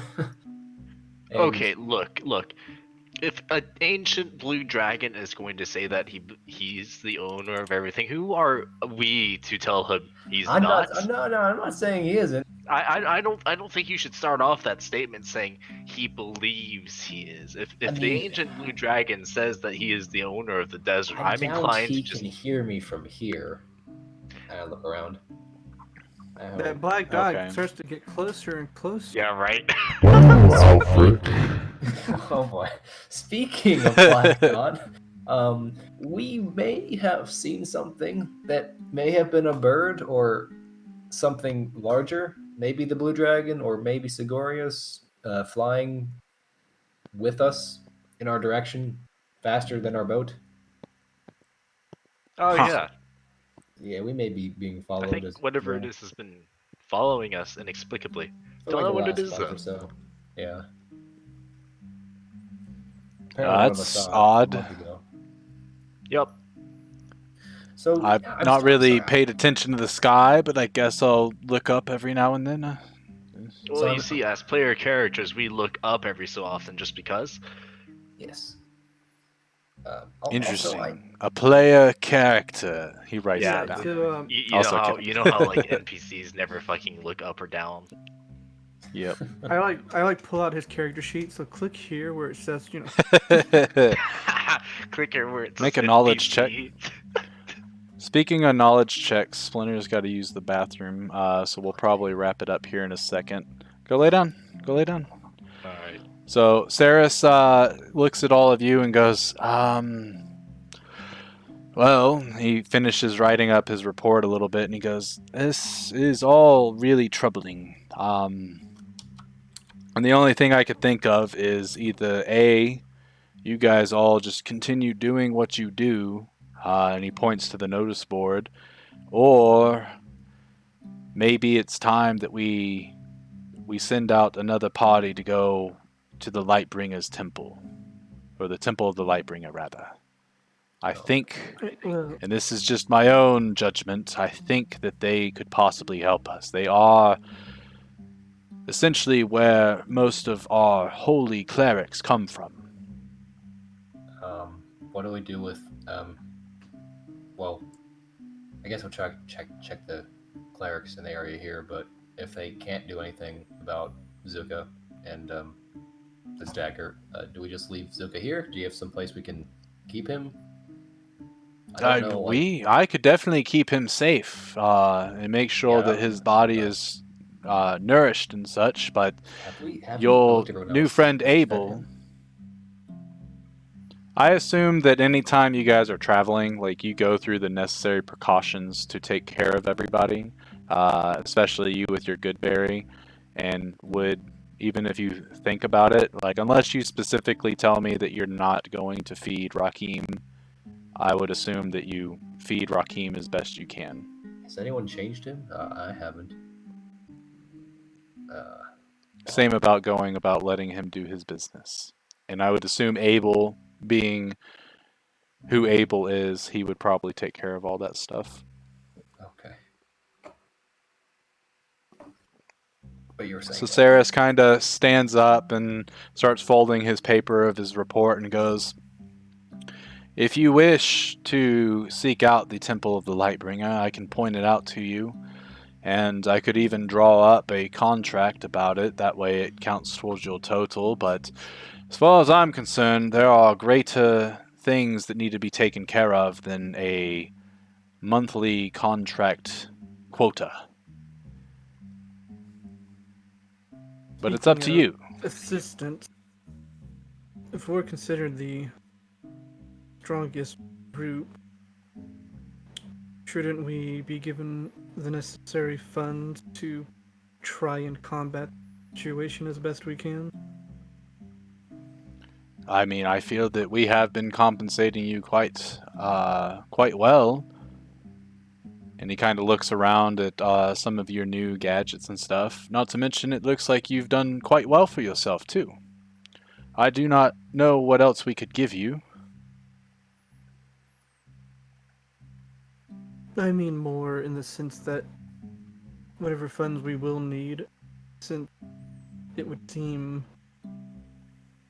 the fate of the world is more than likely in danger, that we can craft what we need to craft, etc. I would see to it that you all have adequate fundage in order to do what it is you need to do for your tasks, yes.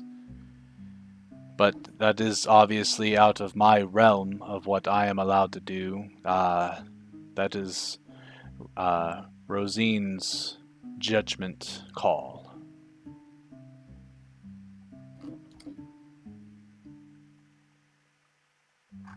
Speaking of compensation, about that other contract that we were doing with the Tuscoli. Oh, did you complete it? Yeah. Oh wait, yeah, you would have put that in your report, As my you bad. can see in the report that Alfred had handwritten multiple times. Yeah, so All of you can add 150 gold to your Yes. character sheets. I'll add it to Cyrene's.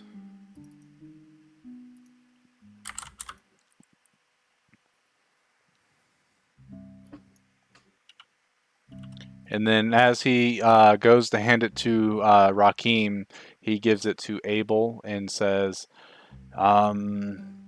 if you wish to hold on to this for him, I'm sure he wouldn't mind if you spent a little of it. But here, I'll let you hold on to it.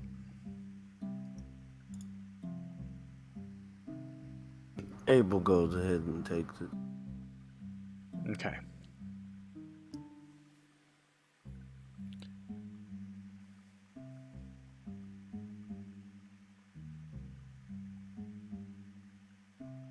That other group you mentioned that you would possibly send to the chapel, it might be a good idea if we travel together with them and to figure out other group? answers. Yeah, I mean, if you find them, yes, travel with them. But Oh, I thought they've you, been missing.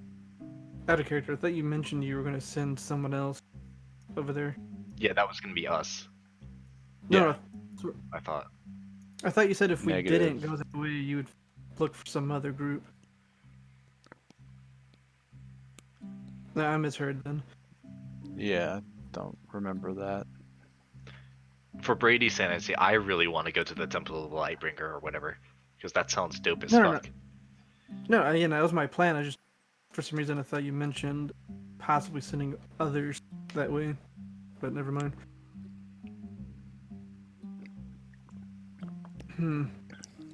Well, I'm going to prepare what I can and get ready to head to the chapel.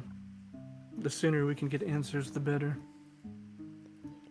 He goes up to Alfric and says, if you wish to go to the Temple of the Lightbringer, they should be able to be found in this location up here in the northwest. It's called the Forgotten Ruins, but you'll notice the temple when you see it. All right. Thank you. It will most likely take you quite a while to get there, even by ship.